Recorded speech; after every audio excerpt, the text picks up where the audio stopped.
The gunshot echoed through the marble hallway before Stella even saw the weapon. One moment she stood in Leonardo Moretti's oceanfront mansion, wrapped in his arms as moonlight spilled across the hardwood floors.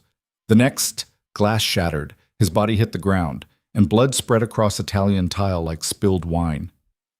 Someone wanted Boston's most feared crime boss dead, and Stella, the unemployed writer who'd walked into his world just weeks ago, now held his life in her trembling hands. This is how a charity gala changed everything. How a single dance led to obsession, danger, and a choice between love and survival. If you're ready to discover how Stella Bennett went from invisible to unforgettable, stay with me until the end. And don't forget to hit that like button and drop a comment with your city so I can see how far this story travels.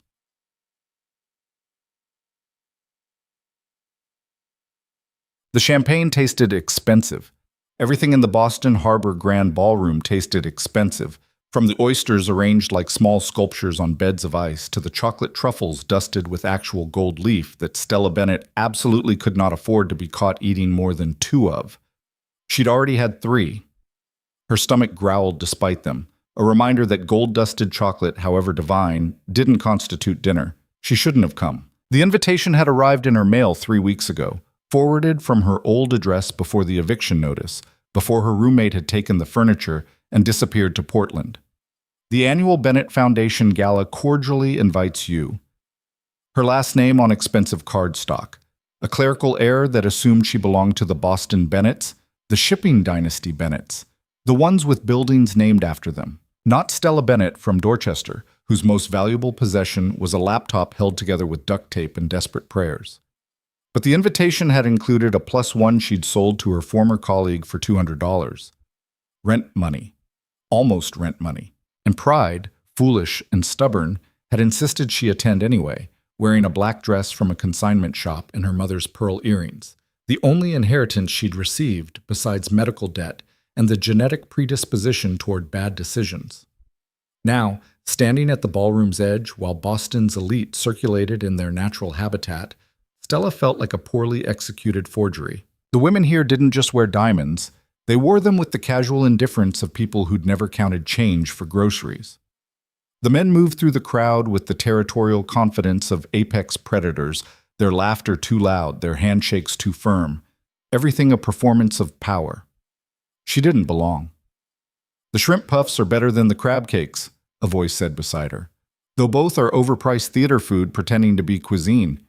Stella turned. The woman next to her looked about 60, with silver hair swept into an elegant chignon and eyes that suggested she'd seen through every pretension in this room decades ago. "I wouldn't know," Stella admitted. "I've been too afraid to eat anything else in case someone realizes I'm not supposed to be here." The woman's laugh was genuine, unpolished. "Oh, I like you. I'm Dorothy Chen. My husband donated a hospital wing, so they're contractually obligated to invite us to these things." She leaned closer, conspiratorial. "Between you and me, the whole affair is dreadfully boring. Rich people congratulating themselves for giving away money they'll never miss, though the people watching is exceptional. What are we watching for? Desperation, mostly. Affairs beginning, fortunes shifting. That man by the ice sculpture has been checking his phone every 30 seconds. Stock prices, probably. The woman in the red dress is on her 3rd glass of champagne, and it's barely 8 o'clock. And that gentleman near the terrace doors hasn't taken his eyes off you for the past 5 minutes. Stella's pulse jumped. What? Don't look now. Dark suit, about 6'2", Italian features, probably late 30s, dangerous cheekbones and the kind of focused intensity that suggests he's either fascinated or planning something. Possibly both. Every instinct screamed at Stella not to look. She looked anyway. He stood 20 feet away, partially obscured by a marble column, and Dorothy Chen's description had been criminally inadequate. The man wasn't just handsome, he was constructed like a Renaissance painting, all sharp angles and classical proportions that suggested divine intervention or exceptionally good genetics. Dark hair swept back from a face that managed to be both beautiful and severe. The kind of symmetry that didn't exist in real life, except apparently it did, and it was staring directly at her. Their eyes met. Stella's breath caught. He didn't look away, didn't smile, just watched her with an intensity that felt physical, like pressure against her skin, like gravity shifting in the room to pull everything toward him. "Oh my," Dorothy murmured. "That's more than casual interest, dear. That's intent. Who is he?" "You don't recognize Leonardo Moretti?" The name landed like a stone in still water, ripples of recognition spreading outward. Stella did know that name. Everyone in Boston knew that name. Even transplants like her, even people who avoided the news and lived in their own heads. Leonardo Moretti, the king of Boston's underworld. The man who'd inherited a criminal empire when his father died under mysterious circumstances 5 years ago. The one whose name appeared in whispered conversations about disappearances, about waterfront territory, about violence executed with surgical precision. "Oh God," Stella's voice came out thin. I should go." Too late. He's coming over." "He's what?" But Dorothy had already melted back into the crowd with the practiced ease of someone who knew when to exit a scene, and Leonardo Moretti was moving through the ballroom like a shark through water. People parting without seeming to notice they were moving, conversations dimming in his wake, the entire room unconsciously rearranging itself around his trajectory, directly toward Stella. She couldn't move, couldn't breathe, could only watch as he closed the distance with unhurried certainty, his dark eyes never leaving hers, and she understood with sudden clarity that this was what prey felt like in those final moments before the predator struck. Not fear, exactly. Something stranger. Anticipation and terror braided together until they were indistinguishable. He stopped in front of her. Up close, he was devastating, the kind of beautiful that didn't belong in the real world, sharp enough to cut. "You looked uncomfortable," he said. His voice was deep, textured like smoke and expensive bourbon. "I thought I'd give you something specific to be uncomfortable about." Stella blinked. "That's your opening line?" "Would you have preferred something about the weather, a comment about the mediocre champagne?" The corner of his mouth lifted, not quite a smile, but the suggestion of one. "I don't see the point in pretending this is a casual conversation." "Because you're Leonardo Moretti, and you know who I am." "Everyone knows who you are." "But most people pretend they don't. They smile and make small talk and act like my reputation isn't sitting in the room between us like an elephant." His eyes tracked across her face, reading something she couldn't name. "You're not pretending." "Should I be?" "I don't know yet. That's why I came over." The honesty was disarming. Stella had expected arrogance, the kind of entitled presumption that came with power and fear. But there was something else in his expression. Curiosity, maybe. Assessment. Like she was a problem he hadn't solved yet, and it bothered him. "I'm Stella," she said finally, because someone had to fill the silence. "I know." "How could you possibly?" "I asked someone." He tilted his head slightly, studying her. "You don't fit here. Wrong dress, wrong shoes, wrong body language. You keep touching your earrings like they're a talisman. You're either crashing this party or you're here under false pretenses, and either way, you're the most interesting person in this room." Heat crawled up Stella's neck. "I have an invitation." "I didn't say you didn't. I said you don't fit." His gaze intensified. "Why are you here, Stella?" "None of your business." "Fair enough." He extended his hand. "Dance with me." "I don't think that's a good idea." "I didn't ask if it was a good idea. I asked if you'd dance with me." That's not a question. That's a command." "Is it working?" Stella should have said no, should have walked away, found the exit, gone back to her studio apartment with its broken heating and overdue notices. Should have recognized danger when it stood in front of her wearing a $10,000 suit and looking at her like she was the only real thing in a room full of beautiful illusions.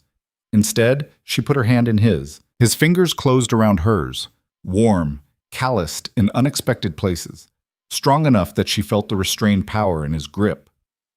He led her to the dance floor where other couples swayed to a string quartet playing something classical and forgettable. But the moment Leonardo pulled her into the standard waltz position, his hand settling at the small of her back, everything else in the room dissolved into background noise. They moved together, and he was a better dancer than she was, guiding her through the steps with the same focused intensity he'd brought to watching her across the ballroom. "You're tense," he observed. "You're terrifying." "Am I?" He sounded genuinely curious. You kill people. Sometimes. No hesitation, no deflection. Does that frighten you? Yes? But you're still here. Stella met his eyes.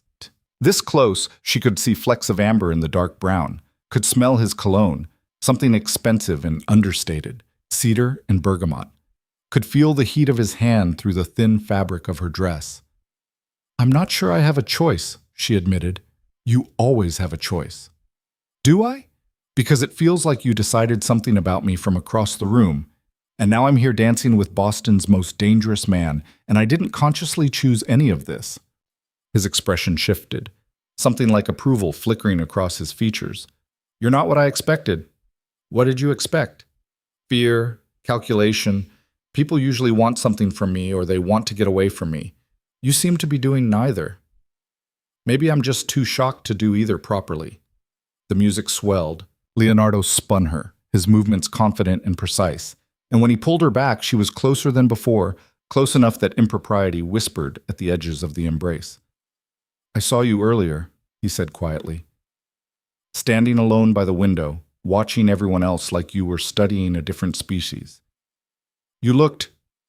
He paused, searching for the word. Sad. No. Lonely.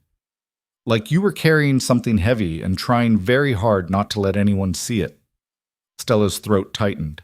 You got all that from across a ballroom? I'm good at reading people. It's necessary in my line of work. Your line of work being crime. My line of work being survival. His hand pressed slightly firmer against her back. Everyone in this room is performing, Stella. Playing roles, wearing masks, pretending to be whatever version of themselves will get them what they want. But you weren't performing. You were just there. Real. And I haven't seen anything real in a very long time. The words landed somewhere deep in her chest, in the place where loneliness lived like a permanent guest. Because he was right, she was lonely. Had been lonely for years, drowning in debt and failed dreams and the growing certainty that she'd made every wrong choice available and now existed in the gaps between other people's lives. This is a bad idea, she whispered. Probably. You're a criminal. Unquestionably. I should walk away. You should. His eyes held hers. Are you going to? The song ended. The moment hung suspended, balanced on a knife's edge of possibility. Around them, couples separated, applauding politely for the quartet. But Leonardo didn't release her, didn't step back, just waited, giving her the choice he claimed she always had. Stella didn't move. Something flickered in his expression, triumph maybe, or recognition. His thumb brushed against her spine, a gesture so small it might have been unconscious, but it sent electricity racing up her vertebrae. Have dinner with me, he said. When? Tomorrow. I'll send a car. I don't remember giving you my address. I don't remember asking for your permission. He smiled then, a real smile that transformed his face from severe to devastating. Say yes, Stella. This is insane. That's not a no. She should say no. Should recognize this for what it was. Danger wrapped in charisma, a predator's invitation that couldn't possibly end anywhere good.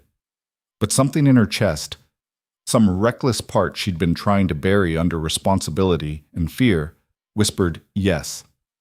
Okay, she heard herself say. Okay?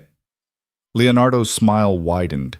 He lifted her hand to his lips, pressing a kiss against her knuckles that felt like a brand, like a claim, like the beginning of something that couldn't be undone. Tomorrow, then. He released her and stepped back, the crowd immediately filling the space between them like water rushing into a vacuum. Someone approached him, a thin man in an expensive suit who whispered something urgent into his ear. Leonardo's expression shuddered, the warmth evaporating as business reasserted itself. He glanced back at Stella one last time. Don't run. Then he was gone, swallowed by the crowd, leaving her standing alone on the dance floor with her heart hammering and her mind screaming warnings she had no intention of heeding. Dorothy Chen materialized at her elbow. Well, that was something. I think I just made a terrible mistake, Stella said. Oh, absolutely, but possibly a magnificent one. Dorothy patted her arm. Those are the best kind, dear, the ones that change everything. The car arrived at 6:30 the next evening. A sleek black Mercedes with a driver who opened the door without speaking, his eyes hidden behind expensive sunglasses despite the overcast Boston weather. Stella slid into leather seats that probably cost more than her entire year's rent, and tried not to think about the fact that she was voluntarily getting into a vehicle sent by a man whose business model included murder. She'd changed outfits 4 times. The black dress from the gala felt too formal, jeans too casual, and everything else she owned looked like exactly what it was, clothes bought on clearance and stretched across too many years. She'd finally settled on a simple navy dress and cardigan, the kind of outfit that hopefully communicated, "I'm not trying too hard," while secretly trying desperately hard. The drive took them away from her neighborhood in Dorchester, across the city toward the North End, Boston's oldest neighborhood, where narrow streets wound between brick buildings and the air smelled perpetually of basil and garlic. The car stopped in front of a restaurant she had never noticed before. No sign, no menu in the window, just a dark green door with a brass handle. The driver opened her door. "Mr. Moretti is waiting inside." The interior was small, intimate, maybe 8 tables total. Exposed brick walls, low lighting from Edison bulbs, white tablecloths that looked like they'd been pressed by someone who took the task seriously. And at a corner table, partially hidden in shadows, Leonardo Moretti stood as she entered. He wore dark slacks and a white shirt open at the collar, somehow looking both casual and devastating. The severe beauty she'd noticed at the gala was even more pronounced in the warm light. Classical features that belonged on marble statues, dark eyes that tracked her approach with focused intensity. "You came," he said, and she heard genuine surprise in his voice. "You thought I wouldn't?" "I thought you'd have time to reconsider, to recognize good sense when it presented itself." Stella slid into the chair he held out for her. "Maybe I'm not that sensible." "Good." Leonardo sat across from her, and a waiter immediately appeared with wine, something red and probably expensive. "Sensible people are predictable. I was hoping you'd be more interesting than that." "Is that what I am to you? Interesting?" "Among other things." He poured wine into both glasses, his movements precise and controlled. "You're an aspiring writer. 3 years in Boston, originally from Vermont. Graduated from a state school with a degree in English literature and student loans. You'll be paying off until you're 50. You've worked as a barista, a bookstore clerk, and most recently as a copywriter for a marketing firm that laid you off 6 months ago. You're 2 months behind on rent and considering moving back to Vermont, which you're desperately trying to avoid because it would feel like admitting defeat." Stella's hands had gone cold. "How do you know all that?" "I had someone look into you." "Why?" "Because you interested me. Because I wanted to know who you were." He leaned back, studying her reaction. "Does it bother you?" "It should. It should terrify me." She picked up her wine glass with trembling fingers. "But somehow the fact that you're being honest about it is almost worse. Like you're so used to having power that you don't even pretend to hide how you use it." "Would you prefer I lied?" "I prefer you didn't investigate people you barely know." "But I do know you now, at least the outline of you." His eyes never left her face. "Though I suspect the outline isn't the interesting part." A waiter appeared with food Stella hadn't ordered. Fresh bread, olive oil infused with herbs, antipasto arranged like art. Leonardo made a small gesture and the waiter vanished. "Tell me about your writing," Leonardo said. "Why?" "Because it matters to you. I can see it in how you tense up when I mention your job history. The other work was survival, but writing is something else." Stella broke off a piece of bread, buying time. "I write fairy tales, dark ones. Retellings where the princess doesn't get saved and the prince turns out to be the monster, and nothing ends the way it's supposed to." "Why dark?" "Because happy endings feel like lies. At least the dark ones feel honest." Leonardo's expression shifted, something like recognition crossing his features. "Tell me one." "What?" "Tell me one of your fairy tales." "Now? Unless you have somewhere else to be." Stella took a long drink of wine. The restaurant was empty except for them. She realized suddenly that he must have rented the entire place. Private, controlled, nothing left to chance. "Once upon a time," she began, her voice finding the rhythm of the stories she'd been writing in her head for years, "there was a girl who lived in a tower. Not because she was trapped there, but because the world outside scared her more than isolation did. She convinced herself she was safe in that tower, that the loneliness was protection, that if she never came down, she could never be hurt. Leonardo leaned forward, intent. But one day someone started climbing. She watched through her window as this person scaled the impossible height, refusing to give up despite how many times they fell. And when they finally reached her window, bleeding and exhausted, she realized they hadn't come to save her. They'd come because they recognized something in her isolation. Because they lived in a tower too, one built from different materials but just as isolating. "How does it end?" Leonardo asked quietly. "I don't know yet. I keep rewriting the ending. Sometimes they leave together. Sometimes they both stay locked away. Sometimes the tower burns down and takes them with it." Stella met his eyes. "I can never decide which ending is true." Silence stretched between them, heavy with meaning. The waiter returned with more food. Pasta that smelled like heaven, veal that fell apart at the touch of a fork, flavors that exploded across Stella's tongue with the kind of complexity that came from generations of technique. "My father died 5 years ago," Leonardo said abruptly. "Officially, it was a heart attack. Unofficially, someone poisoned him during a business meeting. We never found out who, though I have suspicions." Stella set down her fork. "Why are you telling me this?" "Because you were honest with me. About your fairy tale. About what it means." He pushed food around his plate, the gesture surprisingly vulnerable. "My father built an empire from violence and fear. He was good at it, better than anyone else in Boston. And when he died, that empire fell to me. I was 32. I'd spent my whole life preparing for it and absolutely no time asking if I wanted it." "Did you? Want it?" "I don't know. I know I was good at it. I know I kept us alive when half the families in New England wanted to tear us apart. I know I made decisions that ensured our survival and cost other people their lives." His jaw tightened. "But wanting it? That assumes I had a choice." "You always have a choice." "That's what I told you last night. But maybe we were both wrong."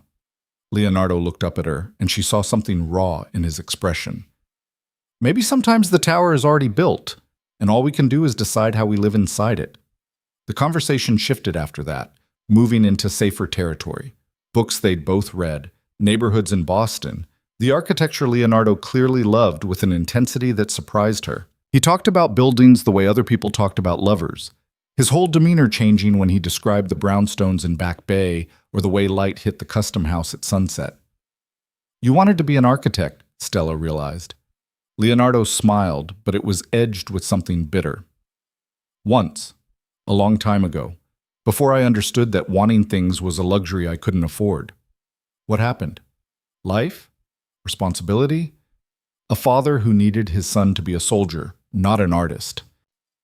He refilled their wine glasses. "But I still notice buildings, still see how spaces fit together, how light and material create meaning. It's the one thing I kept from that version of myself." "The one in the tower?" "Yes." Stella felt something shift in her chest, a recognition that echoed her own story back at her. They were both locked away, both living in prisons of circumstance and choice, both pretending the isolation was strength, when really it was just fear wearing a different mask. "Why did you invite me to dinner?" she asked. "Because you looked at me like I was human. Not a monster, not a king, not a weapon, just a person." Leonardo's expression intensified. "Do you know how rare that is? How exhausting it is to only exist as what you can do for people or what you can do to them?" "Yes," Stella whispered. "I know exactly what that feels like." "I thought you might." The waiter brought dessert, panna cotta with berry compote, espresso in tiny cups. Stella had lost track of time, had forgotten about the world outside this small restaurant, had stopped cataloging all the reasons this was dangerous, and started feeling something more complicated. Interest, connection. The first genuine conversation she'd had in months, maybe years, with someone who seemed to actually see her. "I should go," she said eventually, though she didn't move. "Should you?" "It's late, and this is—" She gestured between them. "I don't know what this is, but it feels like something I'm not equipped to handle." "What if I said I wasn't equipped to handle it either?" "Then I'd say we're both in trouble." Leonardo stood and came around the table, offering his hand. Stella took it, and he pulled her gently to her feet. They stood close enough that she could feel the heat radiating from his body, could see the pulse at his throat, could smell that cedar and bergamot cologne that was quickly becoming familiar. "I want to see you again," he said. "Leonardo, I know all the reasons you should say no. I know what I am, what my life involves. I know this is complicated and possibly dangerous and certainly not what you need right now." His thumb brushed across her knuckles. "But I'm asking anyway. Have dinner with me again, tomorrow, the night after, as many nights as you're willing to give me." "Why?" "Because I haven't felt human in 5 years. And when I'm with you, I remember what that felt like." Stella's breath caught. She should say no, should recognize this for what it was, a beautiful man with a terrible life offering her a front row seat to his darkness. But the part of her that wrote dark fairy tales, that had never believed in happy endings anyway, whispered that maybe this was the only kind of story she deserved. The complicated kind. The one without easy answers. "Okay," she said. "Tomorrow." Leonardo's smile was worth every warning bell ringing in her head. "I'll send the car." Tomorrow became 3 days. 3 days of dinners at hidden restaurants, of conversations that stretched into early morning, of Leonardo slowly revealing pieces of himself that didn't fit the monster narrative everyone else believed. He loved books, owned a private library filled with first editions and rare volumes. He spoke 3 languages fluently and could discuss Renaissance architecture with the kind of passion most people reserved for religion. He remembered everything she told him, circling back to comments she'd made days ago, building a map of her in his mind. And Stella, despite her better judgment, started to trust him. On the 4th night, he took her to his mansion. It sat on a cliff overlooking the Atlantic, all glass and stone and impossible views. Modern architecture that should have felt cold, but instead felt like a carefully constructed refuge from the world. The interior was minimalist, clean lines, expensive furniture, art that probably cost more than most houses. But there were books everywhere, stacked on tables and shelves, dog-eared and clearly read. "This is where you live?" Stella stood in the living room, watching moonlight paint silver across the hardwood floors. "This is where I hide," Leonardo corrected. He poured scotch into crystal glasses, handed her one. "The business happens elsewhere. This place is just mine." "It's beautiful. It's lonely." He moved to stand beside her at the window. "I built it 5 years ago, right after I took over the family business. Thought I needed somewhere separate, somewhere the violence couldn't reach. But isolation is still isolation, no matter how expensive the view." Stella sipped her drink, feeling the warmth spread through her chest. "Your fairy tale tower." Yes. They stood in comfortable silence, watching the ocean move in the darkness. Stella had stopped questioning what she was doing here, had stopped cataloging the impossibility of this connection. It felt inevitable now, like gravity, like 2 objects in orbit finally colliding. "My sister wants to meet you," Leonardo said abruptly. "What?" "Valeria. She's heard about you, about us. She's demanding an introduction." "You told your sister about me?" "I didn't have to tell her. Valeria knows everything that happens in my life. It's how she's kept us both alive this long." He turned to face her. "She'll test you. Try to figure out what you want from me, whether you're a threat. She protects me the same way I protect her." "Should I be worried?" "Probably.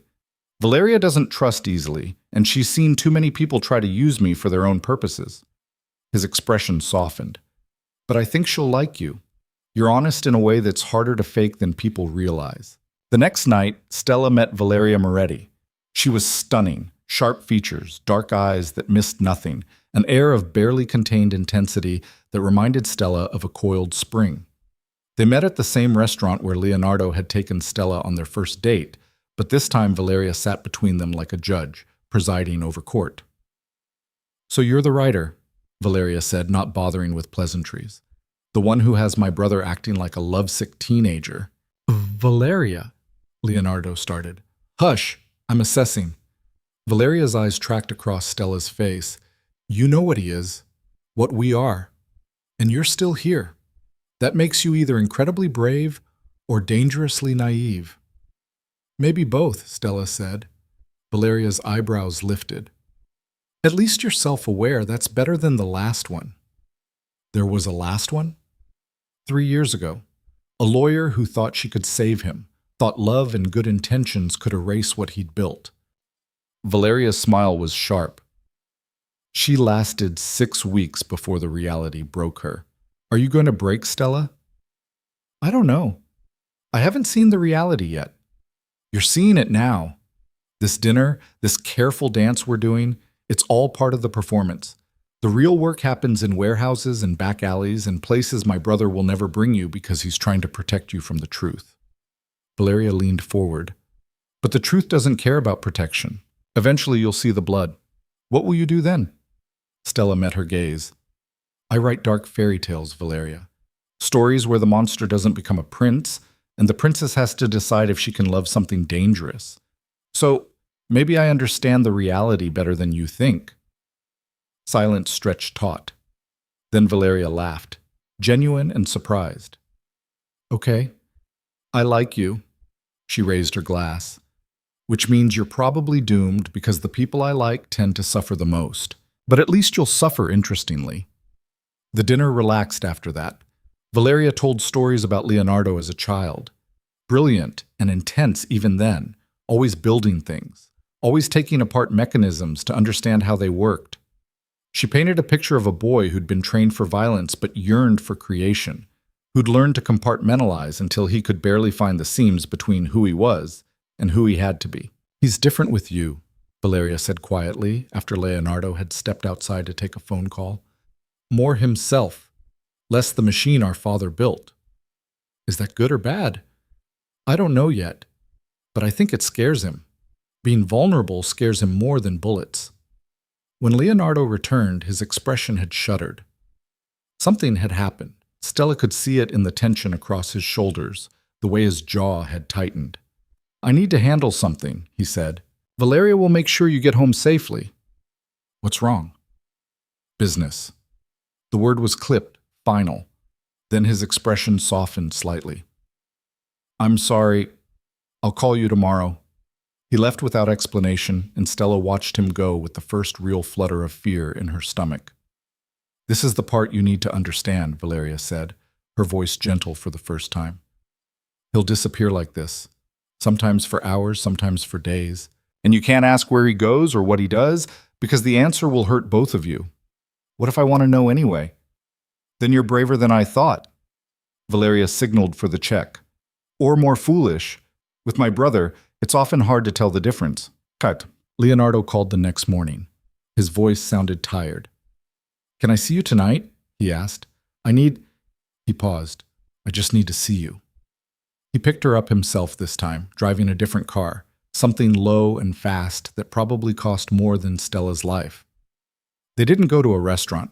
Instead, he drove them back to his mansion and led her out to the back deck where the ocean stretched endlessly under stars. I killed someone last night, he said without preamble. Someone who'd been stealing from us, who thought they could betray the family and walk away.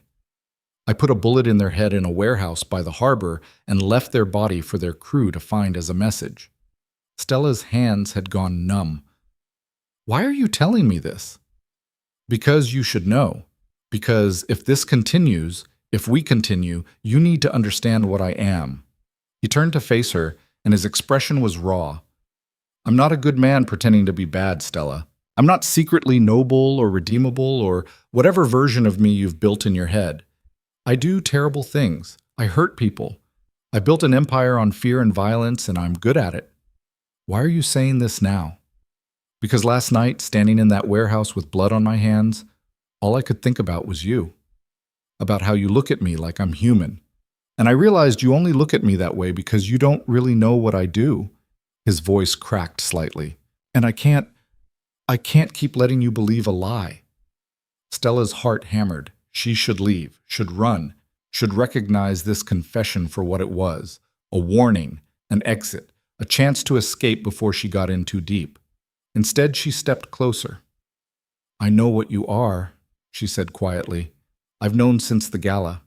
Everyone knows what you are, Leonardo. You're not revealing some secret.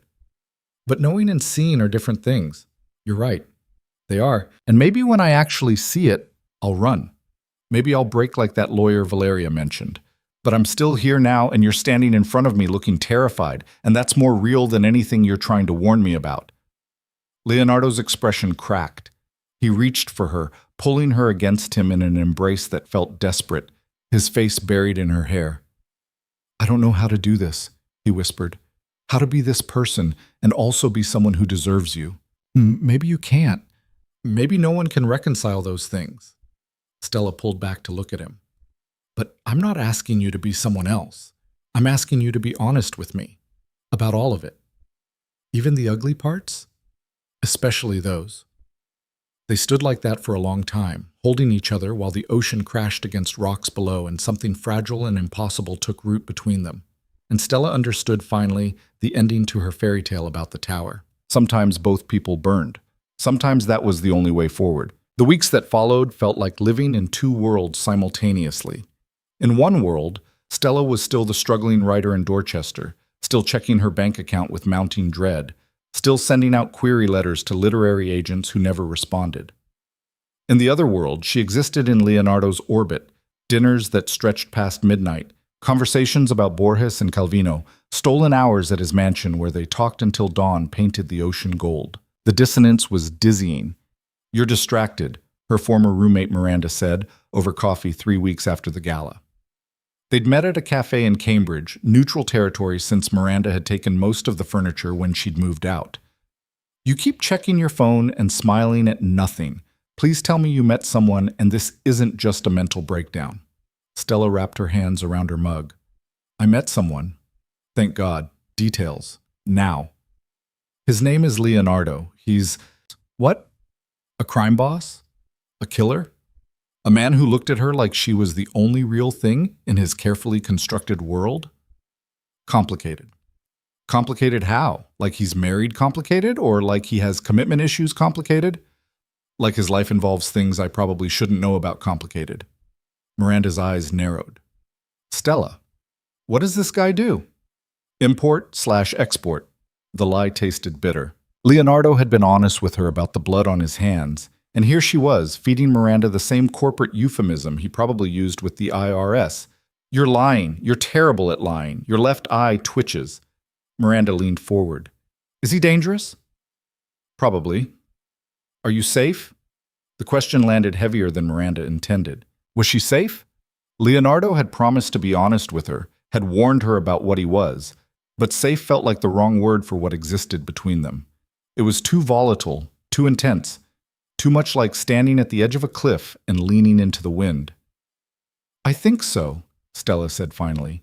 He wouldn't hurt me." "That's not the same as safe." "I know." Miranda studied her for a long moment, then sighed. "Just be careful, okay? You have this tendency to romanticize broken things. Your writing, your relationships, everything. Sometimes broken things are just broken, Stella. They don't become beautiful just because you see them differently." The words echoed in Stella's head during the drive home. During the evening she spent revising a short story that would probably never sell, during the long hours before Leonardo called. When her phone finally rang at 11, she answered before the second ring. "Are you awake?" His voice was rough, like he'd been shouting or hadn't slept. "Yes. Are you okay? Can I see you? I know it's late, but I'll be ready in 10 minutes. The car arrived 15 minutes later. Stella had changed into jeans and a sweater, had stopped bothering with makeup or carefully chosen outfits. Leonardo had seen her in borrowed formal wear and thrift store dresses, and eventually it had stopped mattering what she wore. He looked at her the same way regardless, like she was something precious and dangerous and utterly absorbing. But when she slid into the back seat, the driver wasn't the usual silent professional. It was Leonardo himself, still wearing a dark suit but with his tie loosened and his hair disheveled like he'd been running his hands through it. "You're driving," she said stupidly. "I needed to do something with my hands." He pulled away from the curb too fast, the engine responding with a growl. "Besides, I wanted to be alone with you. No drivers, no restaurants with carefully placed exits, no security sweeping the room before we enter. Just us." "What happened?" "A meeting went badly. Someone questioned my authority, suggested I was getting soft." His jaw tightened. "Valeria handled it. but the implication remains. People are watching to see if I'm still strong enough to lead. Because of me. Because of how I am with you, because I smile more. Because I've been delegating responsibilities I used to handle personally. He took a corner too fast, but his hands remained steady on the wheel. Because apparently happiness looks like weakness in my world. Stella's chest constricted. Maybe you should... Don't. Don't suggest I should walk away from you to prove something to people whose respect I don't even want. Leonardo glanced at her, his expression fierce. I've spent 5 years being exactly what they expected. The perfect soldier, the ruthless leader, the machine my father built. And I'm tired, Stella. I'm so goddamn tired of being that person and nothing else. They drove in silence toward the coast, the city lights giving way to darkness and the sound of waves. Leonardo parked at a scenic overlook Stella had never been to, a small pullout where the cliff dropped away to reveal the Atlantic stretching endlessly under a 3/4 moon. He killed the engine but didn't get out. Just sat there, gripping the steering wheel like it was the only thing keeping him tethered. Tell me something real, he said quietly. Something from your life before all this. Something that has nothing to do with me or my world. Stella thought for a moment. When I was 12, my mother got sick. Cancer. She spent the last 6 months of her life in and out of hospitals, and I used to write her stories, fairy tales where the princess defeated death, where magic was real and powerful enough to fix anything. Did it help? No, she died anyway, and I learned that stories are just lies we tell ourselves to make the darkness bearable. Stella's voice cracked. But I kept writing them, even after she was gone, even when I knew they were useless, because the lie felt better than the silence. Leonardo finally released the steering wheel and turned to face her. Is that what you think you're doing with me? Writing a story to make the darkness bearable? I don't know. Maybe. She met his eyes. Or maybe I'm just tired of being careful, of playing it safe and ending up alone anyway. He reached across the center console and pulled her toward him. The kiss was desperate, tasting like scotch and something darker, his hands tangling in her hair as weeks of tension finally broke. Stella kissed him back with equal intensity, all the warnings and fear dissolving into pure want. They moved to the back seat without discussing it, Leonardo's expensive suit jacket hitting the floor as Stella straddled him, her hands finding the buttons of his shirt while his mouth traced fire along her throat. The windows fogged. The ocean provided a rhythm they matched, and for a few perfect hours, nothing else existed except skin and breath, and the kind of connection that felt like drowning and flying simultaneously. Afterward, they lay tangled together in the cramped back seat, Leonardo's arms wrapped around her while Stella rested her head against his chest and listened to his heartbeat slow. Come home with me, he murmured against her hair. Not for tonight, for longer. Move into the mansion. Let me take care of you while you write. Stella went very still. Leonardo, I know what you're going to say. That it's too fast, too much, that you need to maintain your independence. But you're 2 months behind on rent, Stella. You're eating ramen for dinner and skipping meals to save money. You're drowning, and I'm standing here with a life raft, and your pride is going to let you sink rather than accept help. It's not about pride. Then what is it about? Stella pushed herself up to look at him. It's about what happens when this ends. When you get bored, or I get scared, or the reality of your life becomes too much. If I move in with you, if I let you pay my bills and solve my problems, what do I have left when you're gone? Who says I'm going anywhere? Everyone leaves eventually. That's what people do. Leonardo's expression softened. He reached up to cup her face, his thumb brushing across her cheekbone. Not everyone. Not always. My sister has been by my side through every impossible situation. My inner circle, the people I trust, they've been with me for years. I know how to be loyal, Stella. I know how to protect what matters to me. And when protecting me conflicts with protecting your empire, it won't. You can't promise that. You're right. I can't. He sat up, forcing her to shift in the confined space. But I can promise that I'll be honest with you, that I'll tell you when things get dangerous, that I won't hide the reality of my life or pretend it's something it's not. And I can promise that for as long as you're willing to try this, I'll do everything in my power to keep you safe. Stella wanted to say yes, wanted to lean into the fantasy of being taken care of trading her studio apartment with its broken heating for an oceanfront mansion and a man who looked at her like she hung the stars. But Miranda's words echoed in her head. Sometimes broken things are just broken. I need time to think about it, she said finally. Leonardo nodded, though disappointment flickered across his features. Take all the time you need. The offer stands. They dressed in this cramped space, the intimacy of the moment giving way to something more complicated. Leonardo drove her home in silence, the easy connection from earlier replaced by tension neither of them knew how to address. When he pulled up outside her apartment building, he caught her hand before she could get out. Whatever you decide, he said, I'm not walking away. Even if you say no to moving in, even if you need space or distance or time, I'm here. I'm not going anywhere. Stella squeezed his hand. I'll call you tomorrow. Promise? Promise. She watched him drive away, then climbed the 3 flights to her apartment. The heat still didn't work. The water heater made ominous noises. The stack of overdue bills on her desk seemed to have multiplied overnight. But when she opened her laptop and started writing, the words came easier than they had in months. The next morning brought an unexpected visitor. Stella was still in her pajamas, drinking instant coffee and debating whether Leonardo's offer counted as giving up or giving in, when someone knocked on her door.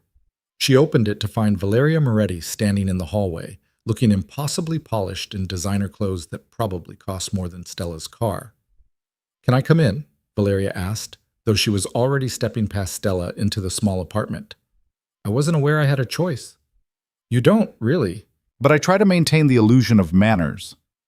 Valeria surveyed the space with sharp eyes, taking in the thrift store furniture and stacks of books, and the general air of genteel poverty. So this is where you live. It's not much, but it's honest. I like that. Valeria settled onto the couch without waiting for an invitation. My brother asked you to move in with him. How did you? I know everything that happens in Leonardo's life. It's my job. She crossed her legs, her expression unreadable. Are you going to do it? Stella moved to the kitchen area, needing something to do with her hands. I don't know. It feels like giving up my independence. Independence is overrated when you're freezing and hungry, Valeria's voice was matter-of-fact. But that's not really what you're afraid of, is it? What am I afraid of then? That if you let yourself depend on him, you'll lose yourself. That you'll become just another pretty thing he keeps, another possession in his collection. Valeria's eyes were knowing. Am I close? Stella poured coffee she didn't want. And if you are? Then you're smarter than most people who enter my brother's orbit. But you're also wrong. Valeria accepted the coffee cup Stella offered. Leonardo doesn't want to possess you. He wants to be seen by you. There's a difference. Is there? I've watched him with other women. The ones who lasted more than a night anyway. They all wanted something from him. Money, status, proximity to power. They performed whatever version of themselves they thought he wanted to see, and he let them, because it was easier than being real.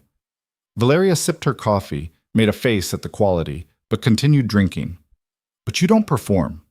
You argue with him. You challenge him. You tell him when you think he's wrong. Do you know how rare that is? Maybe I'm just bad at pretending. Or maybe you're exactly what he needs. Valeria set down her cup. Look, I'm not here to pressure you into moving in with him. That's between you and Leonardo. But I'm here to tell you that my brother is different since he met you. More human, less of the machine our father created. Your father sounds like he was a piece of work. That's one way to put it. Dominic Moretti believed in control through fear. He raised Leonardo to be a weapon, sharp, efficient, devastating, and it worked. My brother became exactly what was required of him. Valeria's voice went quiet. But weapons don't get to be people.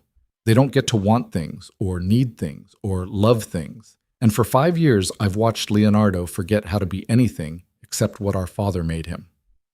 Until now? Until you. Valeria met her eyes. So yes, I'm being selfish. I want you to say yes to moving in with him, because I want my brother back. The one who used to sketch buildings in his notebooks and talk about traveling to Rome to see Borromini's churches. The one who believed in something beyond survival and territory. Stella's throat felt tight. What if I can't be that for him? What if I'm not strong enough for this world? Then you'll break, and he'll put you back together, and you'll both be stronger for it. Valeria stood, smoothing her designer slacks.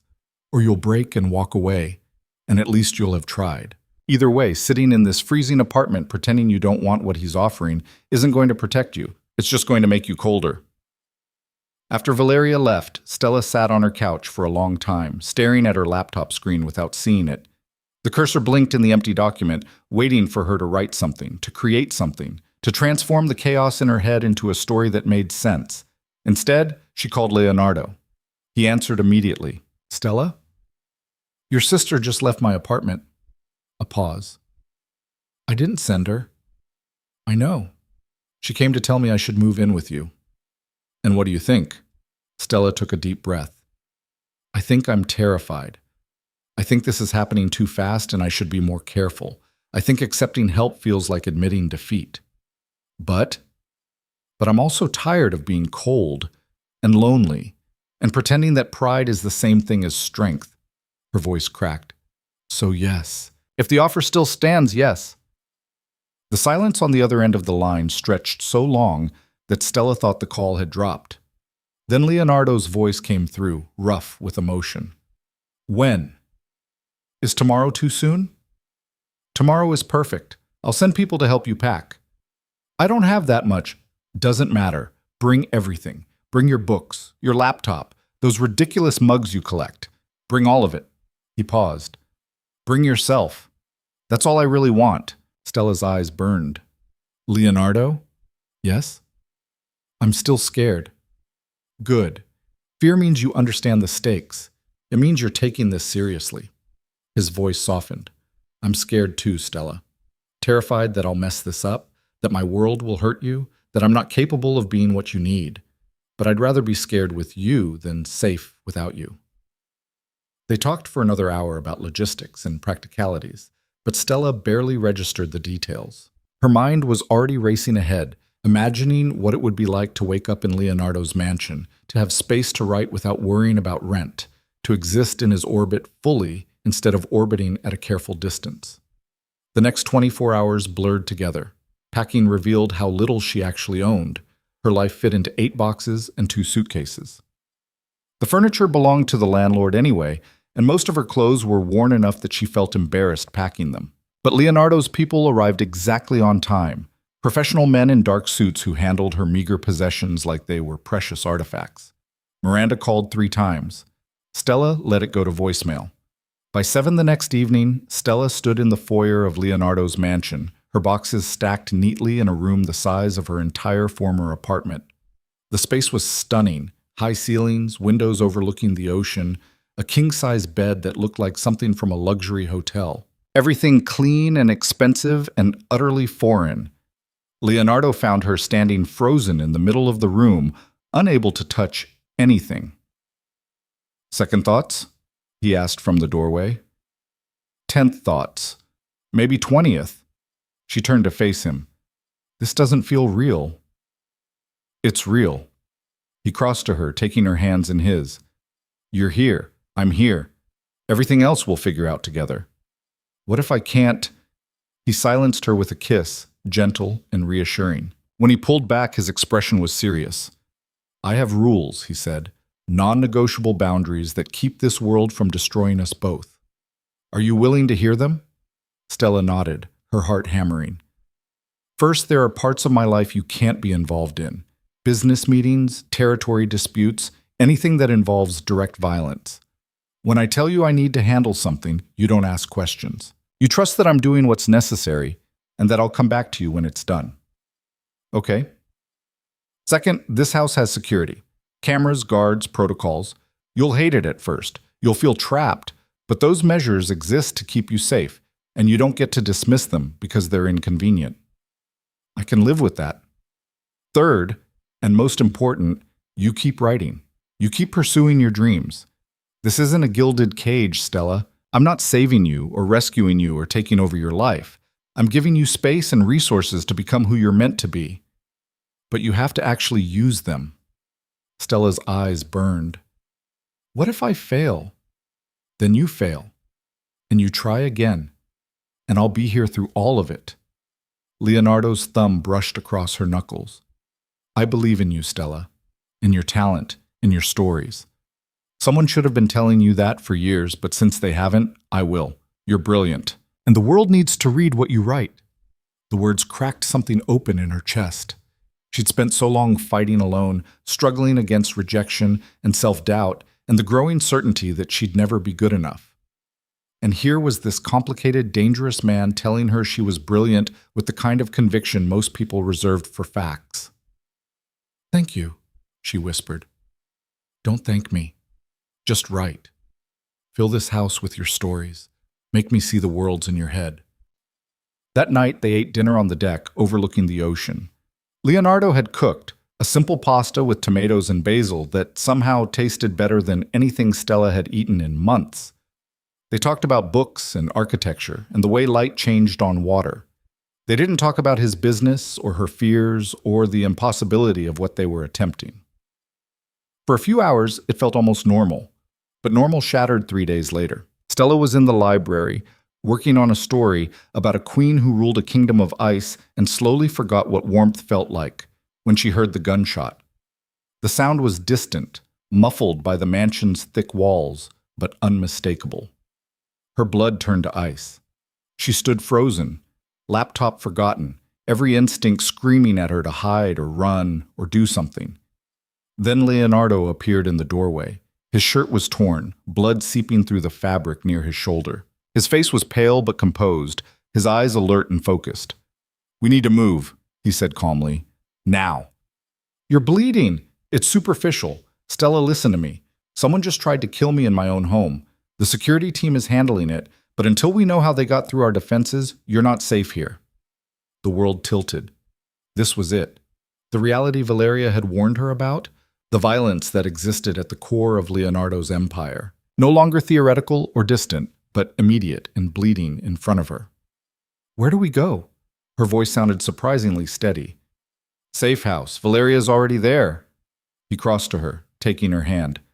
"I need you to trust me. Can you do that?" Stella looked at the blood soaking through his shirt, at the tension in his shoulders, at the fear he was trying to hide beneath calm authority. This was Leonardo stripped of the careful polish, revealed as exactly what he was, a man who lived with death as a constant companion. She should have been terrified, should have recognized this as her exit, her chance to walk away before things got worse. Instead, she squeezed his hand. "I trust you. Let's go." They moved quickly through the mansion, Leonardo's security team materializing from shadows to form a protective corridor. Outside, 3 black SUVs waited with engines running. Leonardo pushed her into the middle vehicle, sliding in beside her as the convoy pulled away with military precision. "Tell me what happened," Stella said once they were moving. Leonardo pressed his hand against his shoulder, applying pressure to slow the bleeding. "Rival organization, the Calabrese family. They've been pushing into our territory for months, testing boundaries. This was their statement, that nowhere is safe, that they can reach me even at home." "Did they... Are your people?" 2 guards injured, 1 dead. The shooters didn't make it out. His voice was flat, emotionless in the way that suggested he was compartmentalizing to function. "We'll retaliate. We have to. Showing weakness now would invite more attacks." "Retaliate how?" Leonardo looked at her, and she saw the answer in his eyes before he spoke. "However necessary, however brutal, until they understand that touching me or mine comes with a price they can't afford to pay." The safe house was a nondescript brownstone in Charlestown, surrounded by others just like it. Nothing about the exterior suggested it was anything special, but inside, the space had been transformed into a fortress. Reinforced doors, security monitors, weapons stored in hidden compartments. Valeria waited in the living room, her expression grim. "How bad?" she asked Leonardo. "Bad enough. They knew our patrol routes, knew when security changed shifts. Someone gave them information." He finally let Stella examine his shoulder, wincing as she carefully peeled back the torn shirt. "This needs stitches," she said. "Later. First we need to..." He stopped, swaying slightly. Stella caught him as his knees buckled. "Leonardo!" "Blood loss," Valeria said, moving quickly. "Help me get him to the couch." They lowered him onto the leather sofa, Valeria already moving with practiced efficiency to retrieve a first aid kit. Stella held Leonardo's hand while Valeria cut away his shirt and revealed the wound, a bullet graze along his upper shoulder, deep enough to bleed heavily, but mercifully not life-threatening. "This is going to hurt," Valeria warned her brother. "It already hurts," Leonardo muttered, but his grip on Stella's hand tightened. Valeria cleaned and stitched the wound with the competence of someone who'd done this before, too many times. Stella watched Leonardo's face, seeing him bite back pain, seeing vulnerability he usually kept hidden. When Valeria finally finished and stepped back, Leonardo was pale and sweating, but conscious. "Thank you," he said to his sister. "Don't thank me. Just don't die." Valeria's voice was sharp with fear she couldn't quite hide. "I'm going to make some calls, figure out how they penetrated our security. You should rest." She left them alone. Stella sat on the edge of the couch, still holding Leonardo's hand. "I'm sorry," he said quietly. "For what?" "For this. For bringing violence to your doorstep. For proving that every warning I gave you was justified." He met her eyes. "You should go, Stella. Pack whatever you brought and let me arrange transport somewhere safe. Somewhere they'll never find you." "No." "Stella, no." Her voice was firm. "You told me I'd see the blood eventually, that the reality would be different from the abstract. Well, here it is. You're bleeding and people are dead and someone tried to kill you in your own home. And I'm still here. You're in shock. Tomorrow I'll still be here. Making a choice, Leonardo, consciously deciding that this..." She gestured at his bandaged shoulder, at the safe house, at the impossible situation, "is worth it. That you're worth it." His expression cracked. "You don't know what you're saying." "I know exactly what I'm saying. I'm saying I see you. All of you. The violence and the vulnerability, the empire and the man. And I'm not running." She leaned forward, pressing her forehead against his. "So stop trying to push me away to protect me. I'm choosing this with my eyes wide open." Leonardo's hand came up to cup the back of her head, holding her close. When he spoke, his voice was rough with emotion. "Then you're either the bravest person I've ever met or the most foolish." "Maybe both." They stayed like that for a long time, breathing together in the quiet safe house, while Leonardo's empire burned and shifted around them. And Stella understood finally what her fairy tale had been missing all along. The ending where both people chose to burn together.